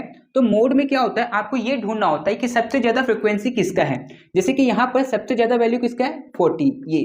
तो जो भी आपका फ्रीक्वेंसी जो ज्यादा होगा उसको आपको F1 लेना होगा, ठीक है। उसके बाद वाले को F2 लेना होगा, और F1 से पहले वाले को, अब देखिए इस केस में पहले नहीं है, लेकिन अगर होता तो मैं F0 लेता, ठीक है। अब देखिए यहाँ पर जैसे कि F0 जो है वो कुछ नहीं है, तो मुझे 0 लेना पड़ेगा, है ना। चलो ठीक है, उसको ले लेंगे, ठीक है। और अब मैं इसका फॉर्मूला आपको बताता हूँ कि इसका फॉर्मूला क्या होगा। तो क्वेश्चन नंबर 45 का मोड का फॉर्मूला होगा, mode is equal to L1 plus F1 minus F0 by 2F1 minus F0 minus F2 into i, ठीक है। ये फॉर्मूला होगा, ठीक है। तो एक और फॉर्मूला होता है जो ऐसे ही सेम, बस थोड़ा सा अलग होता है, जो कि मैंने मोड वाले चैप्टर जब कंप्लीट करवाया था उसमें मैंने बताया हुआ है, ठीक है। तो आप कोई सा भी फॉर्मूला लगाइए, आंसर आपका सेम ही आएगा, ठीक है। चलो तो इसको सॉल्व कैसे करना है। अब देखिए यहाँ पर L1 क्या होगा, जो मेरा F1 है उसका लोअर टर्म क्या है, जैसे कि यहाँ पर जो साइज वाला जो हम लोग कहते हैं वो यहाँ पर 0 है, तो मेरा जो L1 होगा वो 0 हो जाएगा, ठीक है। फिर प्लस F1, तो F1 मेरा क्या है 40, तो मैं यहाँ पर लिखूंगा 40 माइनस F0 तो यहाँ पर मेरा है ही नहीं, तो मुझे 0 लेना पड़ेगा, तो मैं यहाँ पर 0 ले लेता हूँ। और नीचे में 2F1, तो 2F1 कितना है 40, तो 40, फिर माइनस F0 तो है ही नहीं, तो मुझे 0 लेना पड़ेगा, और फिर माइनस F2 कितना है 30, तो यहाँ पर 30, ठीक है। उसके बाद इंटू आई क्या होता है, आई होता है इसका साइज, है ना, कि कितने का डिफरेंस है इसमें। तो कितने का डिफरेंस है, 10 का डिफरेंस है, तो ये यहाँ पर 10 हो जाएगा, ठीक है। अब इसको सॉल्व करते हैं, तो 0 प्लस 40 माइनस 0, ये तो 40 ही हो जाएगा, 40 बाय 2 इंटू 40 80, और 80 माइनस 30 50, तो यहाँ पर ये हो गया 50 इंटू 10, ठीक है। इसको सॉल्व करेंगे तो एक 0 से एक 0 कट गया, और 5 के टेबल से ये 10 कट गया 2 बार में, यहाँ पर क्या बच गया 4 इंटू 2, तो 4 इंटू 2 8, तो यहाँ पर 0 प्लस 8, तो ये तो 8 हो जाएगा, है ना। तो इस तरह से क्वेश्चन को सॉल्व करना था, ठीक है। तो आपको समझ में आया होगा कि अगर मोड से क्वेश्चन पूछे तो कैसे आपको सॉल्व करना है। आप मीडियम मोड को अच्छी तरह से देख लीजिएगा, ताकि आपके एग्जाम में इससे क्वेश्चन आए तो आप अच्छे से बना पाए, ठीक है। तो ठीक है, आप लोग उसको लिख लीजिए, फिर मैं नेक्स्ट क्वेश्चन नंबर 46 करवा देता हूँ, ठीक है। तो चलिए हम लोग क्वेश्चन नंबर 46 को करते हैं। इसमें बोला गया है if NC10 is equal to NC12। अब देखिए ये जो क्वेश्चन है वो कॉम्बिनेशन का क्वेश्चन है, तो इसमें हम लोग को पूछा है देन फाइंड NC5। हम लोग को NC5 का वैल्यू पता करना है, ठीक है। तो सबसे पहले इसमें क्या करना है, N का वैल्यू पता करना है। तो ठीक है, मैं इसको यहाँ पर थोड़ा सा करता हूँ सॉल्व। अब देखिए यहाँ पर दिया हुआ है NC10 is equal to NC12। यहाँ पर n तो सेम है, लेकिन नीचे वाला सेम नहीं है। तो जब भी 10 डज नॉट इक्वल टू 12, जब भी ऐसा होता है तो हम लोग नीचे वाले को ऐड कर देते हैं, तो ये हो जाएगा 10 plus 12 is equal to n। तो इन दोनों को ऐड करेंगे तो ये हो जाएगा 22 इज इक्वल टू n। तो n का वैल्यू मेरे पास पता चल गया है मुझे कि 22 होगा। तो अब मैं इसमें पुट करके और फिर इसको सॉल्व कर सकता हूँ। तो अब मैं यहाँ पर सॉल्व कर देता हूँ इसको। तो यहाँ पर NC5 दे रखा था, लेकिन मुझे n का वैल्यू पता चल गया है, क्या है 22C5, ठीक है। अब देखिए यहाँ पर ना मैं इसका फॉर्मूला यहाँ पर लिख देता हूँ, चलो ठीक है, कि अगर NCR, ठीक है, परम्यूटेशन का फॉर्मूला अलग होता है, कॉम्बिनेशन का फॉर्मूला अलग होता है। ये कॉम्बिनेशन का मैं फॉर्मूला बता रहा हूँ, इसका फॉर्मूला होगा n का फैक्टोरियल, मतलब जो भी ऊपर में होगा उसका फैक्टोरियल, और नीचे में r का फैक्टोरियल, और फिर n माइनस r का फैक्टोरियल, ठीक है। ये फॉर्मूला होता है कॉम्बिनेशन का, ठीक है। यही चीज हम लोग यहाँ पर यूज करेंगे, ठीक है। चलो तो सबसे पहले क्या होता है n का फैक्टोरियल, मतलब ऊपर में जो है उसका फैक्टोरियल। तो यहाँ पर 22 ऊपर में है तो इसका फैक्टोरियल बाय, उसके बाद जो नीचे वाला मतलब यहाँ पर r का फैक्टोरियल है, तो r क्या है 5, तो यहाँ पर 5 का फैक्टोरियल। उसके बाद n माइनस r, तो n क्या है 22 और r है 5, तो 22 माइनस 5, 22 माइनस 5 और इसका फैक्टोरियल, ठीक है। अब इसको सॉल्व करते हैं हम लोग। तो ये हो जाएगा 22 का फैक्टोरियल बाय 5 का फैक्टोरियल इंटू 22 में से 5 जाएगा तो 17 का फैक्टोरियल। ठीक है, ये हो गया। अब क्या करेंगे, देखिए यहाँ पर 17 का फैक्टोरियल है और यहाँ पर 22 का फैक्टोरियल है। मैं क्या करूंगा, इसको डिक्रीजिंग ऑर्डर में आगे लेके जाऊंगा। तो जहां पर 17 का फैक्टोरियल आएगा वहां पर मैं रोक दूंगा ताकि ये 17 और वो 17 आपस में कट सके। ठीक है, चलो तो यहाँ पर मैं यहाँ पर सॉल्व करता हूँ। ठीक है, तो यहाँ पर हो जाएगा 22 इंटू 21 इंटू 20 इंटू 19 इंटू 18 और इंटू 17 और यहाँ पर फैक्टोरियल दे देता हूँ। इससे क्या होता है कि ये यहाँ पर रुक गया है। ठीक है, इसका मतलब फैक्टोरियल देने का मतलब है कि यहाँ पर ये रुक गया है। ठीक है, और नीचे में क्या है ये चीज़, तो मैं क्या करता हूँ 5 के फैक्टोरियल को भी डिक्रीजिंग ऑर्डर में लिख लेता हूँ। तो 5 इंटू 4 इंटू 3 इंटू 2 इंटू 1 और ये 17 का फैक्टोरियल बच गया तो 17 का फैक्टोरियल। अब ये 17 का फैक्टोरियल और 17 का फैक्टोरियल आपस में कट गया और यहाँ पर भी काटते हैं। तो 5 के टेबल से 20 को काटते हैं तो ये 4 बार में कट जाएगा और ये 4 और ये 4 कट जाएगा और 3 के टेबल से इसको काट देते हैं, ये 6 बार में कट जाएगा और फिर 2 के टेबल से इसको काट देते हैं, ये 3 बार में कट जाएगा। अब जो चीज़ बचा हुआ है मैं उसको लिख देता हूँ। तो यहाँ पर बचा हुआ है 22 इंटू 21 इंटू 19 इंटू 3। आप इसको मल्टीप्लाई करिएगा। ठीक है, इसको मल्टीप्लाई करके जो भी आएगा वो आपका आंसर हो जाएगा। ठीक है, तो आप लोग इसको मल्टीप्लाई कर लीजिएगा, वही आपका आंसर हो जाएगा। ठीक है, तो इस तरह से इस क्वेश्चन को सॉल्व करना था। तो चलिए इसके बाद आगे वाले क्वेश्चन को सॉल्व करते हैं, आप लोग इसको लिख लीजिए। तो चलिए हम लोग क्वेश्चन नंबर 47 करते हैं। क्वेश्चन नंबर 47 जो है वो थोड़ा लंबा था तो मैंने क्वेश्चन को नहीं लिखा, पर मैं आपको समझा देता हूँ। क्वेश्चन में ये था कि एक पर्सन है जिसको सैलरी मिल रहा है 700 पर मंथ के हिसाब से और उसके साथ कंडीशन ये है कि हर साल उसका जो सैलरी है वो 40 रुपीज इंक्रीज करेगा। ठीक है, जैसे कि फर्स्ट ईयर उसको अगर हर महीने 700 रुपीज मिल रहा है तो सेकंड ईयर उसको 740 रुपीज मिलेगा पर मंथ और थर्ड ईयर उसको 780 रुपीज मिलेगा पर मंथ, है ना। तो इस तरह से अगर वो 10 साल तक काम करता है तो 10 साल खत्म होने पे उसको टोटल सैलरी उसको कितना मिलेगा वो हम लोग को बताना है। ठीक है, तो यहाँ पर हम लोग क्या करेंगे, देखिए मैंने क्वेश्चन तो नहीं लिखा है पर सॉल्यूशन आपको कैसे स्टार्ट करना है कि total salary of first year, पहले साल उसको टोटल सैलरी कितना मिलेगा, तो उसको 700 पर मंथ मिल रहा है, एक महीने में 700 मिल रहा है, तो पूरे साल में 12 महीने होते हैं तो 12 महीने में उसको कितना मिलेगा 8400। ठीक है, सेकेंड ईयर उसका 40 रुपीज इंक्रीज करेगा तो पहले जो 700 मिल रहा था अब उसको 740 मिलेगा। ठीक है, तो total salary of second year is equal to 740 per month into 12, इसको मल्टीप्लाई करेंगे तो आएगा 8800। ठीक है, 80 और उसके बाद फिर थर्ड ईयर भी उसका 40 रुपीज इंक्रीज करेगा, जहां पर पहले 740 मिल रहा था अब उसको 780 मिलेगा। ठीक है, तो total salary of third year 780 per month into 12, ये हो जाएगा 9360। ठीक है, इसी तरह से ये आगे भी होता रहेगा। हम लोगों से क्वेश्चन में पूछा गया है किसी तरह से अगर वो 10 साल तक काम करता है तो 10 साल खत्म होने पे उसको टोटल सैलरी उसको कितना मिलेगा। ठीक है, तो चलो ठीक है, इसको आगे सॉल्व करते हैं। देखिए इसको करने के बाद ये जो क्वेश्चन है ये क्वेश्चन नंबर 47 है, मतलब ये जो है वो 5 मार्क्स वाले क्वेश्चन है। ठीक है, तो थोड़ा सा बड़ा तो होगा ही। ठीक है, चलो तो फिर आगे क्या करना है, अब देखिए इसको हम लोग को लिख लेना है क्योंकि अब ये एपी के फॉर्म में है। एपी के फॉर्म में कैसे है, देखिए यहाँ पर पहला जो आया है वो आया है 8400, फिर आया है 8880, फिर आया है 9360, फिर इसी तरह से आगे भी आता रहता है, लेकिन इतना करना ठीक है, 3 साल तक दिखाना ठीक है, उसके आगे मत दिखाइएगा। ठीक है, अब ये हो गया। अब सबसे पहले क्या हम लोग फर्स्ट टर्म निकालते हैं, तो फर्स्ट टर्म को डिनोट करते हैं ए से, तो ए मतलब फर्स्ट टर्म क्या है 8400।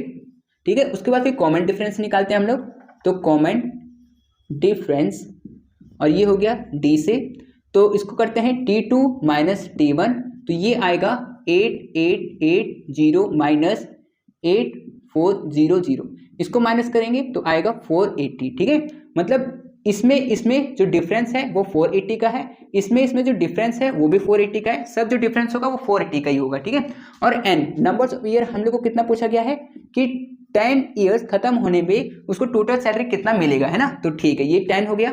हम लोग को क्या निकालना है कि 10 ईयर तक का सम कितना होगा वो हम लोग को निकालना है। ठीक है, तो चलो तो इसका हम लोग फॉर्मूला लिखते हैं, SN is equal to, SN का फॉर्मूला क्या होता है n/2 bracket 2a plus n-1d bracket close. ठीक है, अब यहाँ पर n क्या है, n है 10/2 और यहाँ पर अंदर में 2, a है 480, नहीं सॉरी 8480 ये है, फिर प्लस n है 10 माइनस 1 और d कितना है, d है 480 ना, 480, ठीक है, ये हो गया। अब ये 2 को मैं 10 से काट देता हूँ तो ये हो जाएगा 5 बार में कट जाएगा, तो यहाँ पर बचा 5, इसको मल्टीप्लाई करेंगे तो आएगा 16,800 प्लस 9 इंटू 480, ठीक है, ये 9 इंटू 480, तो यहाँ पर कर लेते हैं इसको 5 और 16800 प्लस इसको करते मल्टीप्लाई तो 480 को 9 से मल्टीप्लाई करेंगे तो ये आएगा 0 2 7 9 36 36 36 और 43, तो ये आया 4320, ठीक है, ये आया। अब इसको ऐड करेंगे तो ये हो जाएगा 5 इंटू, इसको ऐड करेंगे तो ये हो जाएगा 16800 और 4320, ये 0 2 1 1 1 1 2 21,120, ठीक है। अब इसको हम लोग 5 से मल्टीप्लाई कर देते हैं, तो 5 से अगर मल्टीप्लाई करेंगे तो ये जगह 0 फिर 0 1 यहाँ पर 6 5 और ये 10, तो यहाँ पर आएगा 1,05,600, ठीक है। तो 10 साल कंप्लीट होने पे उसको कितना सैलरी मिल जाएगा टोटल, 1,05,600, इतना सैलरी उसको टोटल मिल चुका होगा, ठीक है। तो ये था इस क्वेश्चन का सॉल्यूशन, इस तरह से आपको बनाना था। तो ये था क्वेश्चन नंबर 47। चलो इसके बाद आगे वाले क्वेश्चन को सॉल्व करते हैं, आप लोग इसको लिख लीजिए, ठीक है। तो चलिए हम लोग क्वेश्चन नंबर 48 करते हैं। क्वेश्चन नंबर 48 में बोला गया है find the inverse of the flowing matrix. ये हम लोग को मैट्रिक्स दिया हुआ है, इसका हम लोग को इनवर्स निकालना है। देखिए मैट्रिक्स से ये इनवर्स वाला क्वेश्चन आता ही आता है, और आता है तो ये 5 मार्क्स में ही आता है, जैसे कि अभी भी ये 5 मार्क्स में आया हुआ है ना। तो इसको आप अच्छी तरह से देख के समझने का कोशिश करिएगा, क्योंकि एग्जाम में आ सकता है, ठीक है। चलो तो इसको सॉल्व कैसे करना है, सबसे पहले हम लोग क्या करेंगे, इसका फॉर्मूला लिखेंगे, ठीक है। तो A inverse is equal to adjoint of A by A, ठीक है। ये मैंने डिटरमिनेंट में आपको बताया था कि इसको कैसे सॉल्व करते हैं। तो सबसे पहले हम लोग क्या करेंगे, इसको सॉल्व करके निकालेंगे, उसके बाद इसको सॉल्व करके निकालेंगे, और उसके बाद पुट करके आंसर निकाल देंगे, ठीक है। जैसे कि सबसे पहले मैं इसको निकाल रहा हूँ, ये मैंने डिटरमिनेंट में बताया था कि कैसे सॉल्व करते हैं। तो डिटरमिनेंट ऑफ ए, तो हम लोग यहाँ पर ए का वैल्यू लेंगे, क्या है 0 1 3 1 2 1 और 2 3 1, ठीक है, ये है। सॉल्व कैसे करना है, 0 को लेंगे 0 और यहाँ पर ही मल्टीप्लाई कर लेंगे, ठीक है। यहाँ पर लिखने का इतना जरूरत नहीं है, मैंने ये वाला चीज मैट्रिक्स वाले चैप्टर में बताया भी था कि अगर ये 0 है तो इस लाइन को छोड़ के जो बचा है उसका क्रॉस मल्टीप्लाई करना है। तो 2 को 1 से करना है और 3 को 1 से करना है मल्टीप्लाई, तो 2 1 जा 2, फिर माइनस 3 1 जा 3, तो यहाँ पर ये 3 आ गया, ठीक है। फिर आगे बढ़ेंगे तो माइनस का साइन देना पड़ेगा, क्योंकि पहला प्लस होता है, फिर माइनस फिर प्लस, ठीक है। तो माइनस का साइन, और फिर 1 को ले लेते हैं 1, और अब इस लाइन को छोड़ के जो बचा उसको करते हैं। तो 1 को 1 से मल्टीप्लाई करना पड़ेगा, तो ये आएगा 1 माइनस 1 को 1 से किए, और ये 1 को लिए थे ना, तो ये और ये छूटा है, तो ये हो गया 3 3 जा 9, तो यहाँ पर 9, ठीक है। अब प्लस का साइन, और अब 2 को लेते हैं तो 2 और इसका क्रॉस, ठीक है। तो ये हो जाएगा 1 इंटू 1 1 माइनस 2 3 जा 6, ठीक है। क्रॉस लेना होता है तो हम लोग ले लिए। अब इसको सॉल्व करते हैं, तो ये तो 0 से अगर इसको सॉल्व करेंगे तो ये तो मल्टीप्लाई में है, तो ये तो पूरा 0 ही बन जाएगा, तो इसको देने से कोई फायदा नहीं है ना, तो इसको छोड़ देते हैं, इसको 0 लिख देते हैं, ठीक है। फिर माइनस 1 और 1 माइनस 9 माइनस 8 होगा, तो यहाँ पर माइनस 8, ठीक है। फिर यहाँ पर प्लस 2 और 1 माइनस 6 माइनस 5, तो यहाँ पर माइनस 5, ठीक है। अब इसको सॉल्व करते हैं, तो ये हो जाएगा 0 माइनस माइनस प्लस, तो प्लस यहाँ पर 8 और प्लस माइनस माइनस 2 5 जा 10, ठीक है। तो अब यहाँ पर क्या बचा, 0 का तो कोई वैल्यू है नहीं, तो इसको हटा देते हैं। 0 प्लस 8 तो 8 ही रहेगा, तो यहाँ पर 80 हो जाएगा। ये 8 माइनस 10 ये हो जाएगा माइनस 2। तो यहाँ पर डिटरमिनेंट ऑफ ए ये कितना आया, माइनस 2 आया, ठीक है। तो इसका वैल्यू आ चुका है। अब मुझे एडजॉइनिंग ऑफ ए निकालना है, तो इसको निकालने के लिए क्या करेंगे हम लोग, क्या करेंगे, लेट करेंगे, let B is the matrix B को हम लोग मैट्रिक्स ले लेंगे whose element are cofactor of the corresponding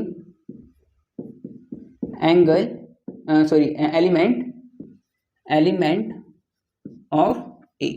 ठीक है, एक जो मैट्रिक्स है उसका कोफैक्टर, उसका कोरोस्पोंडिंग एलिमेंट का कोफैक्टर मैट्रिक्स बी हो जाएगा। ठीक है, तो यहां पर मैं मैट्रिक्स बी को ले रहा हूं, लेकिन इसको लेंगे कैसा, देखिए अभी बताता हूं मैं।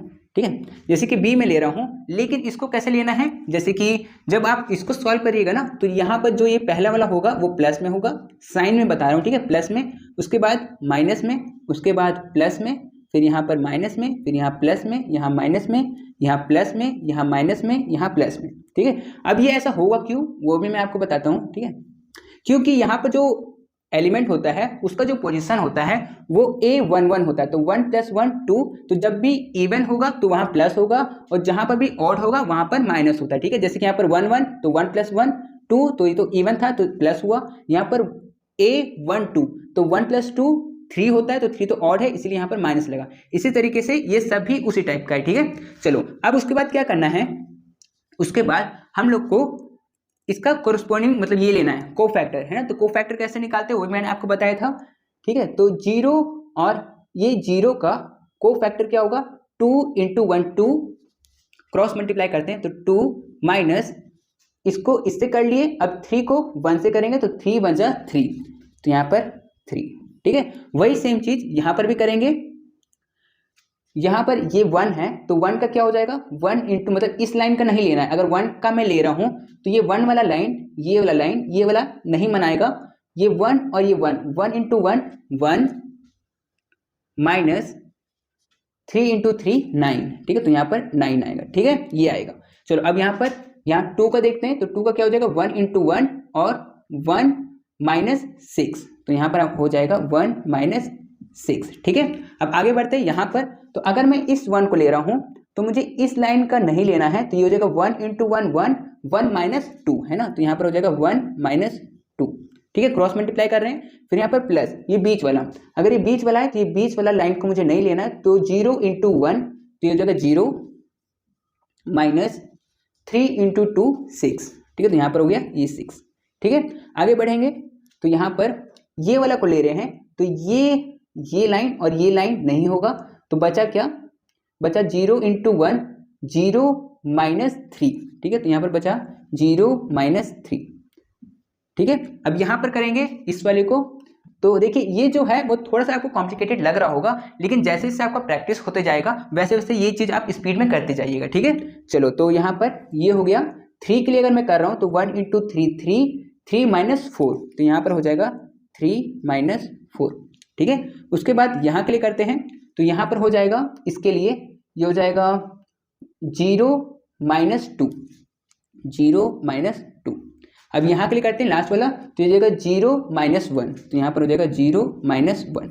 ठीक है, अब बस इसको यहाँ पर सॉल्व करते हैं, तो इसको सॉल्व करेंगे तो ये आएगा -1, ये आएगा -8, वैसे हो जाएगा -8, तो ये +8 हो जाएगा, यहाँ पर 8, यहाँ पर ये हो जाएगा -5, यहाँ पर ये हो जाएगा माइनस, यहाँ पर 1 हो जाएगा, यहाँ पर -6, यहाँ पर 3, यहाँ पर -1, यहाँ पर 2, यहाँ पर -1।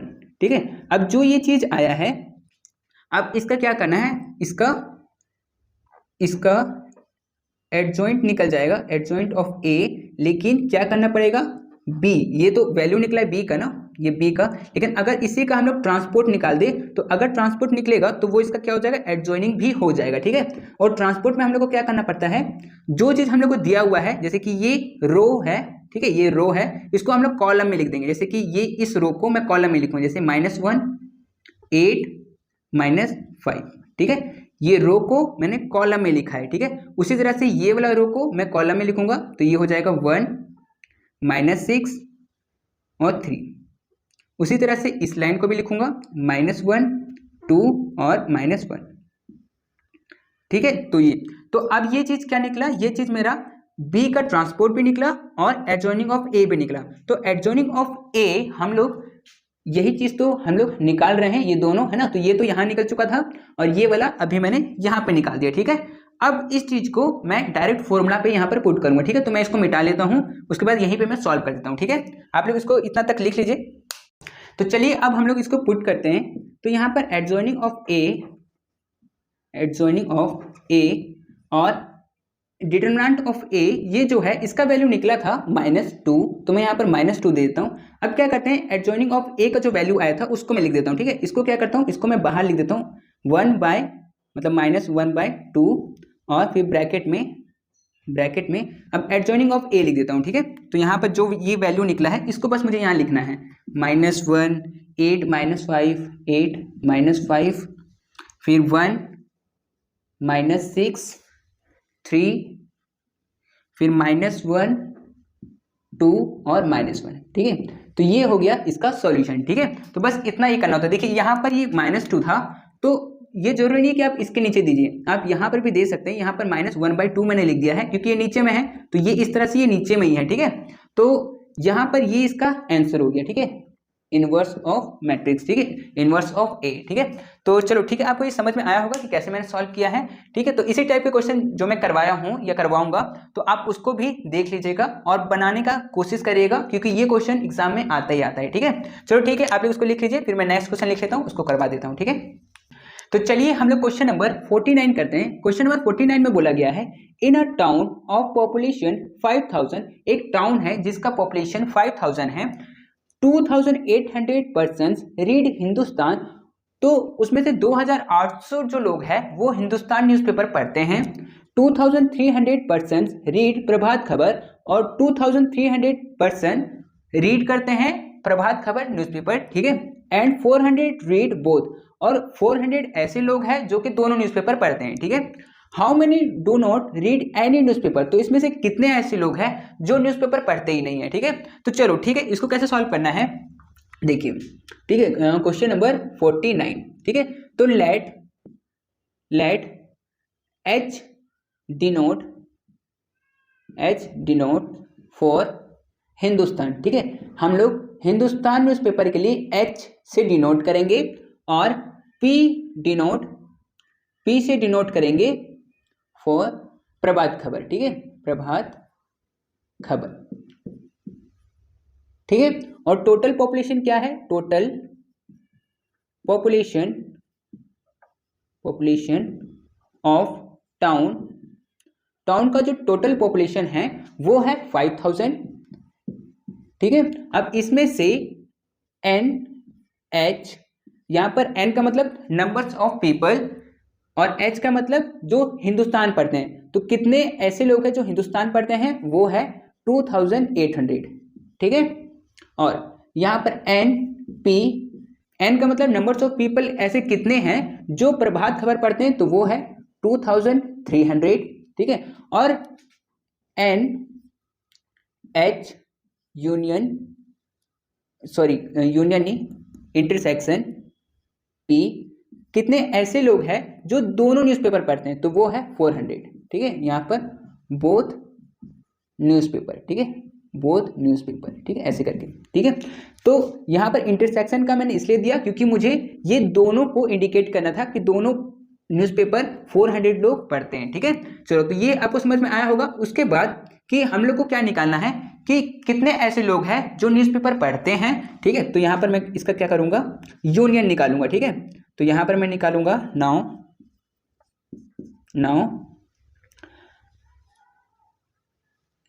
H यूनियन P और यहाँ पर N दे देता हूँ, ठीक है। तो numbers of people who reads Hindustan भी जो पढ़ते हैं, और मतलब हिंदुस्तान और प्रभात खबर वो पढ़ते हैं, ठीक है। तो यहाँ पर मैं इसका फॉर्मूला जो होगा वो होगा NH plus NP minus NH intersection P, ठीक है। ये इसका फॉर्मूला होगा, ठीक है। इसका फॉर्मूला ये होता है, ठीक है। तो आपको समझ में आया होगा कि यहाँ पर NH मतलब कितने ऐसे लोग हैं जो हिंदुस्तान पढ़ते हैं, तो वो है 2800 प्लस कितने ऐसे लोग हैं जो प्रभात खबर पढ़ते हैं, 2300, और इसमें माइनस कर देंगे जो दोनों पढ़ते हैं, तो दोनों कितने पढ़ते हैं, 400, तो यहाँ पर ये 400, ठीक है। सबका वैल्यू पता था हम लोग को। इसको सॉल्व करेंगे तो 4700, ठीक है, ये। तो इतने लोग न्यूज़पेपर पढ़ते हैं, ठीक है, ये आया। हम लोग को क्या निकालना था कि कितने लोग नहीं पढ़ते हैं, है ना। तो यहाँ पर मैं therefore people who not read any newspaper, ठीक है। तो इसके लिए हम लोग को क्या करना होगा कि सबसे पहले हम लोग को ये पता करना होगा कि टोटल पॉपुलेशन कितना है। तो टोटल पॉपुलेशन में से हम लोग माइनस कर देंगे कि जो लोग रीड करते हैं, हु रीड्स न्यूज़पेपर, ठीक है। तो टोटल पॉपुलेशन कितना था, 5000, और इसमें से कितने लोग रीड करते थे, तो रीड करते थे 4700, तो यहाँ पर मैं 4700, और इसको माइनस करेंगे तो आएगा 300। तो 300 ऐसे लोग हैं जो कि कोई भी न्यूज़पेपर नहीं पढ़ते हैं, ठीक है। तो इस तरह से ये क्वेश्चन को सॉल्व करना था। तो आपको समझ में आया होगा कि कैसे मैंने सॉल्व किया। तो आप लोग इसको लिख लीजिए, इसके बाद मैं नेक्स्ट क्वेश्चन को करवा देता हूँ, ठीक है। तो चलिए हम लोग क्वेश्चन नंबर 50 को करते हैं। क्वेश्चन नंबर 50 में बोला गया है, in the flowing frequency distribution locate the missing frequency if arithmetic mean of the series is 22। हम लोग को कहा गया है कि ये हम लोग को दिया हुआ है, दो चीज क्वेश्चन में दिया हुआ रहेगा, और हम लोग को इसमें मिसिंग, यहाँ पे जैसे कि ये जो है ये मिसिंग है, इस जगह पे क्या आएगा, क्या वैल्यू आएगा वो हम लोग को बताना है। और हम लोग को इसमें दिया हुआ है इफ अर्थमेटिक मीन, मतलब मीन का वैल्यू दिया हुआ है कितना, 22, ठीक है। हम लोग को सिर्फ मिसिंग का निकालना है। तो सबसे पहले हम लोग को क्या करना है, ये जो दो चीज क्वेश्चन में गिवन रहेगा वो चीज सबसे पहले लिख लेना है। उसके बाद दो कॉलम और बनाना है। इन दो कॉलम में हम लोग यहाँ पर मिड वैल्यू या फिर मिड टर्म, मिड वैल्यू ज़्यादा ठीक रहेगा, ठीक है, मिड वैल्यू दीजिएगा। और मिड वैल्यू कैसे निकलेगा, 0 और 10 के बीच में क्या आता है, 5, तो यहाँ पर 5 हो जाएगा। तो यहाँ पर मैं 5 लिख देता हूँ। और 10-20 के बीच में 15 आएगा, 20-30 के बीच में 25 आएगा, और 30 और 40 के बीच में 35 आएगा, ठीक है। अब देखिए ये जो फ्रीक्वेंसी है इसको F से डिनोट कर लीजिए और मिड वैल्यू को M से डिनोट कर लीजिए, ठीक है। और फिर जो यहाँ पर प्रोडक्ट होगा, ठीक है, प्रोडक्ट मतलब मल्टीप्लाई किसका, F का और M का, ठीक है। मतलब ये F इंटू M, तो मतलब 1 इंटू 5 होगा, 3 इंटू 15 45 होगा। क्वेश्चन मार्क है तो इस क्वेश्चन मार्क के जगह पर आप लोग इसको F मान लीजिए, ठीक है, F, ठीक है। तो ये जो F है, F इंटू 25 ये हो जाएगा 25F, 2 इंटू 35 ये हो जाएगा 70, ठीक है। अब क्या करना है, अब इसको ऐड करना होता है, तो ऐड करेंगे तो इसको करेंगे समीशन F, या फिर आप इसको n से भी डिनोट कर सकते हैं, n, ठीक है। तो इसका मतलब क्या होता है कि ये जो सब है इसको ऐड करना है। तो 1 + 3 4, 4 + 2 6, और 6 + F, तो यहाँ पर मैं लिखूंगा, यहाँ पर इस जगह पर 6 + F, इसका टोटल हुआ 6 + F। वही सेम चीज मैं यहाँ पर भी करूंगा, तो इसको ऐड करूंगा तो 5 + 45 50, 50 + 70 120। तो यहाँ पर समीशन F M = 120 प्लस यहाँ पर 25F, ठीक है, ये हुआ, ठीक है।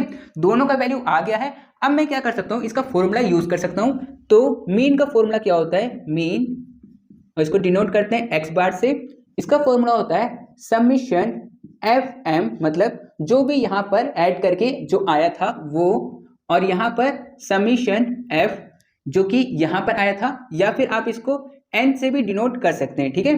चलो तो अब इसको सॉल्व करते हैं। तो यहाँ पे जो मीन है, मीन का वैल्यू क्वेश्चन में गिवन है, arithmetic mean of the series is 22। तो मैं यहाँ पर मीन का वैल्यू 22 लिख सकता हूँ, और यहाँ पर इसका वैल्यू आया था 120 प्लस 25F, ठीक है, ये आया था, और नीचे में 6 + F, ठीक है, ये आया था।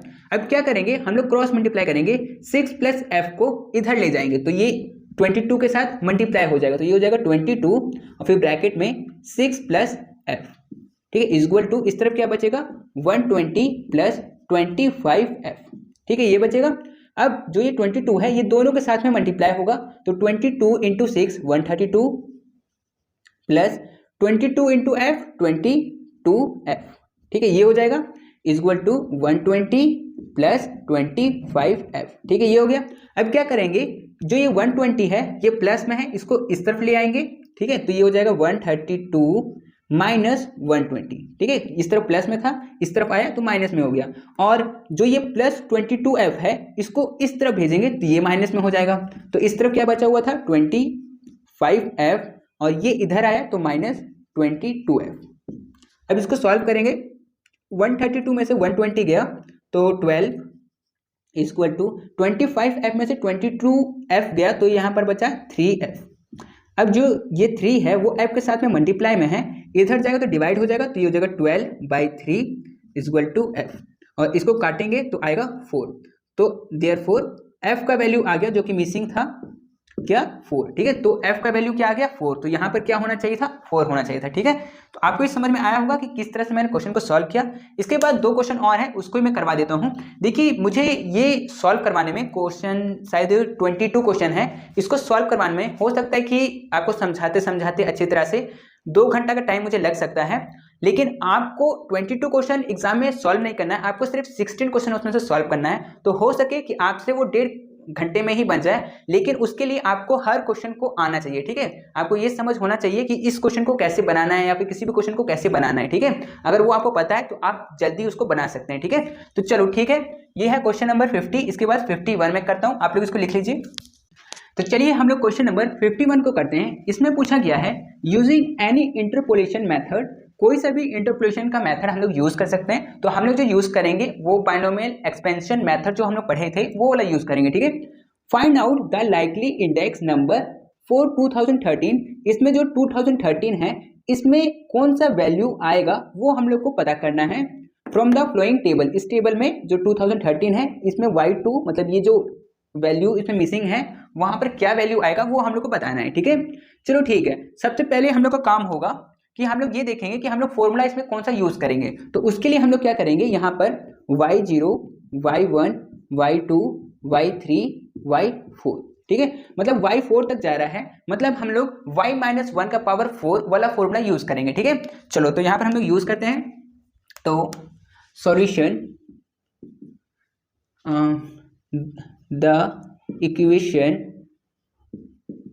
विल बी, कौन सा इक्वेशन यूज करेंगे हम लोग यूज करेंगे y-1 का पावर 4, क्योंकि y4 तक गया है इसीलिए हम लोग ये वाला फॉर्मूला यूज करेंगे, इक्वल टू ये होता है 0, ठीक है।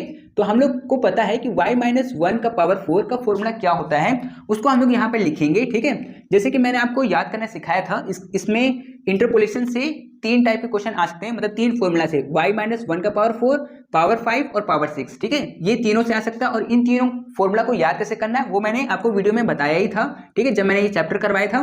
तो इसमें हम लोग क्या करेंगे कि सबसे पहले हम लोग आपको याद करने का तरीका मैं बता रहा हूँ कि y4, क्योंकि y4 से स्टार्ट हो रखा है, y का पावर 4 है ना, फिर उसके बाद y का पावर 3 मतलब y3 y2 y1 और y0, ठीक है, डिक्रीजिंग ऑर्डर में लिख दिए। उसके बाद ये प्लस में है तो ये माइनस में, ये प्लस में, ये माइनस में और ये प्लस में, ठीक है।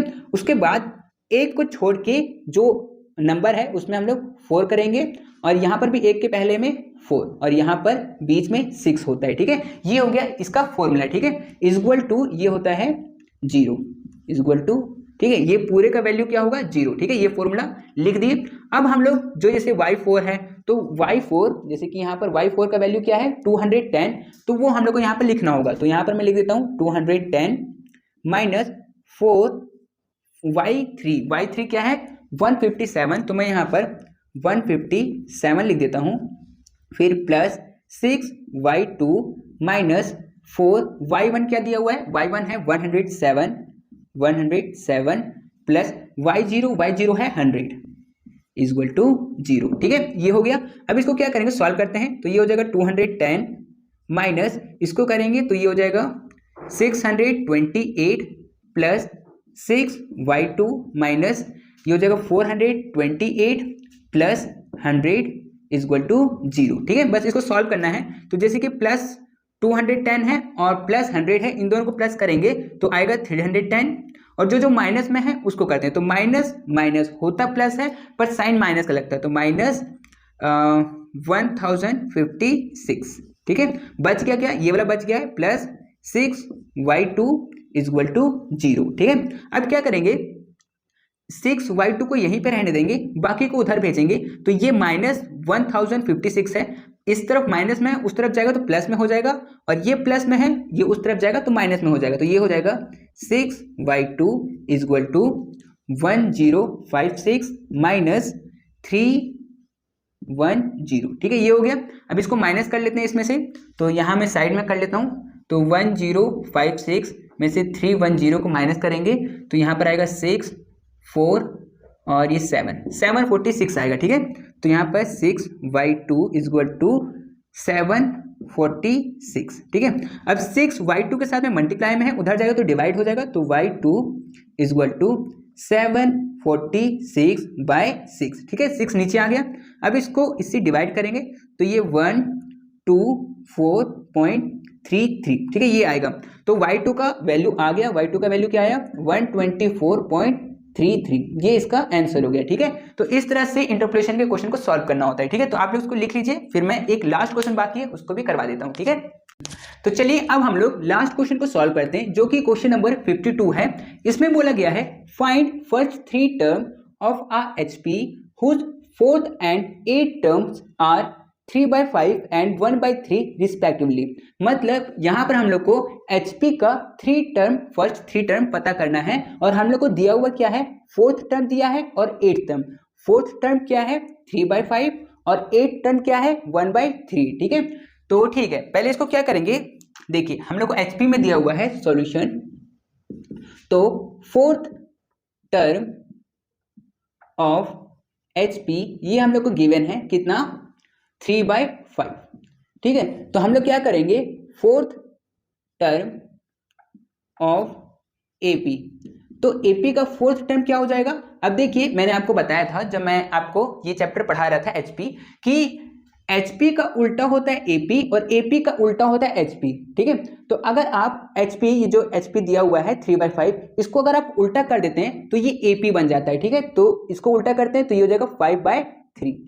तो AP का 4th टर्म 5/3 हो गया। ठीक है, अभी हम लोग क्या करेंगे, पहले हम लोग AP से HP को AP में बदलेंगे और फिर AP को सॉल्व करेंगे, AP का 3rd टर्म निकालेंगे, मतलब फर्स्ट, सेकंड और 3rd टर्म निकालेंगे, और फिर उसको भी उल्टा कर देंगे तो वो HP बन जाएगा। वो चीज हम लोग इसमें करने वाले हैं। ठीक है, अब 4th टर्म ऑफ HP निकल गया 5/3, तो यहाँ पर T4 इक्वल टू 5/3। ठीक है, ये हो गया T4। AP का फॉर्मूला क्या होता है, A plus n-1D equal to 5/3। ठीक है, AP का फॉर्मूला ये होता है। अब n के जगह पर 4 दिया हुआ है तो मैं यहाँ पर 4 लिख देता हूँ, तो 4 - 1 क्या हो जाएगा 3, तो A plus 3D equal to 5/3। ठीक है, अब क्या करना है, जो यहाँ पर 5/3 है, 3 नीचे में है, इस तरफ आएगा तो वो मल्टीप्लाई हो जाएगा, ये पूरे के साथ मल्टीप्लाई होगा। ठीक है, तो यहाँ पर 3 और ये पूरा A प्लस 3D, और इस तरफ क्या बच गया, सिर्फ 5। ठीक है, तो अब इसको हम लोग मल्टीप्लाई करेंगे तो ये आएगा 3A plus 3 3 = 9, 9D equal to 5। तो ये हो गया इक्वेशन 1। ठीक है, ये हो गया इक्वेशन 1। इसी तरह से हम लोग क्या करेंगे, ये तो था 4th टर्म, अब एक चीज और दिया हुआ है 8th टर्म, तो हम लोग यहाँ पर करेंगे 8th term of HP। HP का 8th टर्म क्या दे रखा है, 1/3, 1/3 है ना। तो इसका 8th टर्म ऑफ AP क्या हो जाएगा, HP का उल्टा, HP का उल्टा मतलब 1/3, 3/1 हो जाएगा। तो नीचे में 1 देने का कोई जरूरत नहीं है, आप 3 भी दीजिएगा तो चलेगा। ठीक है, तो यहाँ पर 8th टर्म ऑफ AP निकल गया 3। अब इसका फॉर्मूला लगा लेते हैं, तो T8 इक्वल टू 3, तो AP का फॉर्मूला A प्लस n-1D ये होता है इक्वल टू 3। n के जगह पर मैं 8 लिख सकता हूँ क्योंकि n का वैल्यू दिया हुआ है, तो यहाँ पर मैं अगर 8 लिखूंगा तो ये क्या हो जाएगा, A plus 7D equal to 3। ठीक है, ये हो गया, तो ये हो जाएगा इक्वेशन 2। ठीक है। अब यहाँ पर इक्वेशन 1 और इक्वेशन 2, इसमें ना एक चीज आप देखिएगा कि जैसे कि यहाँ पर 3a है और यहाँ पर सिर्फ a है, हम लोग को क्या करना है, इसमें पहले a और d का वैल्यू निकालना है, इसीलिए a का वैल्यू को सेम करना पड़ेगा। तो सेम करने के लिए मैं यहाँ पर इक्वेशन 2 में मल्टीप्लाई कर दूंगा 3 से, ठीक है। तो क्या हो जाएगा, यहाँ पर 1a है, इंटू 3 करूंगा तो ये 3a हो जाएगा। लेकिन अगर मैं 3 से मल्टीप्लाई कर रहा हूँ तो ये सब मल्टीप्लाई होगा, ऐसा नहीं कि सिर्फ a होगा, सब होगा, ठीक है। तो मैं यहाँ पर लिखता हूँ मल्टीप्लाइंग इक्वेशन 2 बाय 3, ठीक है। इक्वेशन 2 को मैं 3 से मल्टीप्लाई कर रहा हूं तो ये हो जाएगा 3a plus 7 into 3 21d is equal to 3 into 3 9, ये हो जाएगा इक्वेशन 3, ठीक है। अब देखिए, अब इक्वेशन 3 और इक्वेशन 1 का ये 3a और इसका भी 3a है, तो हम लोग सब्ट्रैक्ट कर देंगे। सब्ट्रैक्ट करने से क्या होगा, 3a माइनस 3a वो दोनों कट जाएगा और d का वैल्यू निकल जाएगा, ठीक है। तो मैं एक काम करता हूँ, यहाँ पर मैं क्या करता हूँ, यहाँ पर अच्छा इसको मैं मिटा लेता हूँ, ठीक है। उसके बाद फिर मैं यहाँ पर सॉल्व कर देता हूँ, आप लोग यहाँ तक लिख लीजिए, ठीक है। तो चलो आगे सॉल्व करते हैं। तो अब मैं क्या करूंगा कि इक्वेशन 1 और इक्वेशन 3 इन दोनों को सब्ट्रैक्ट करूंगा, ठीक है। तो subtracting equation 1 from 3 we get, तो हम लोग को क्या मिलेगा, तो देखिए यहाँ पर इक्वेशन 1 फ्रॉम 3, जो ये 3 है इसको मैं ऊपर लिखूंगा, ठीक है, इसीलिए मैंने फ्रॉम 3 लिखा है। तो 3 ये वाला इक्वेशन है, तो पहले मैं इसको लिखता हूँ 3a plus 21d is equal to 9, ठीक है। उसके बाद इक्वेशन 1 को लिखूंगा, इक्वेशन 1 है 3a plus 9d is equal to 5, ठीक है, ये है। अब मैं यहाँ पर सब्ट्रैक्ट कर रहा हूँ, इसलिए यहाँ पर जो भी साइन होगा नीचे वाले का वो चेंज हो जाएगा। जैसे कि यहाँ पर प्लस का साइन है तो ये माइनस हो जाएगा, यहाँ पर प्लस का है तो ये माइनस हो जाएगा, यहाँ पर भी प्लस का है तो ये माइनस हो जाएगा, ठीक है। तो इसको सॉल्व करते हैं। तो 3a माइनस 3a, तो ये दोनों तो आपस में कट जाएगा, इसीलिए मैं सेम कर रहा था, ठीक है। तो अब सेम होने के बाद ये कट गया। अब 21 में से 9 जाएगा तो यहाँ पर बचेगा 12d इज इक्वल टू 9 में से 5 जाएगा तो बचेगा 4, ठीक है। अब जो ये 12 है ये d के साथ में मल्टीप्लाई में है, उधर जाएगा तो डिवाइड हो जाएगा, तो d इज इक्वल टू 4/12, ठीक है। अब इसको काटेंगे तो आएगा 1/3, तो ये आ गया d का वैल्यू, ठीक है। अब मैं a का वैल्यू निकालूंगा पुट करके, ठीक है। तो d का वैल्यू आ गया 1/3, तो यहाँ पर मैं लिख देता हूँ 1/3 d का वैल्यू। अब मैं यहाँ पर क्या करूंगा, putting the value of d is equal to 1/3 in equation, आप किसी भी इक्वेशन में कर सकते हैं, मैं इक्वेशन 1 में पुट कर देता हूँ, ठीक है। तो इक्वेशन 1 ये है, ठीक है, इसमें मैं पुट कर देता हूँ d का वैल्यू, तो यहाँ पर ये हो जाएगा 3a प्लस 9 और d का वैल्यू 1/3 इज इक्वल टू 5, ठीक है।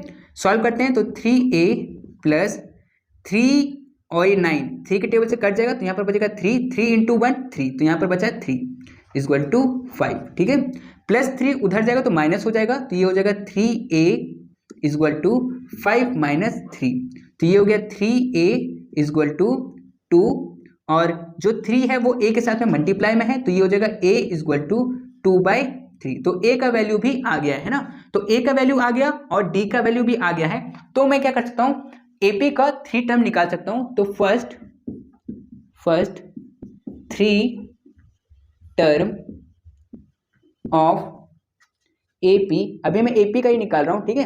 AP का निकल जाएगा तो उसको उल्टा कर देंगे तो वो HP हो जाएगा, ठीक है।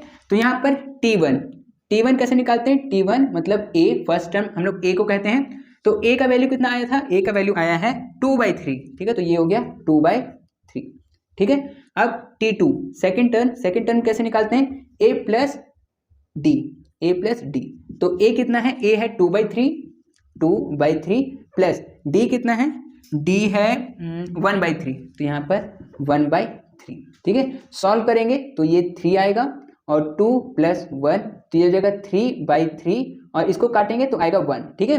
तो सेकंड टर्म कितना आया, 1 आया, ठीक है।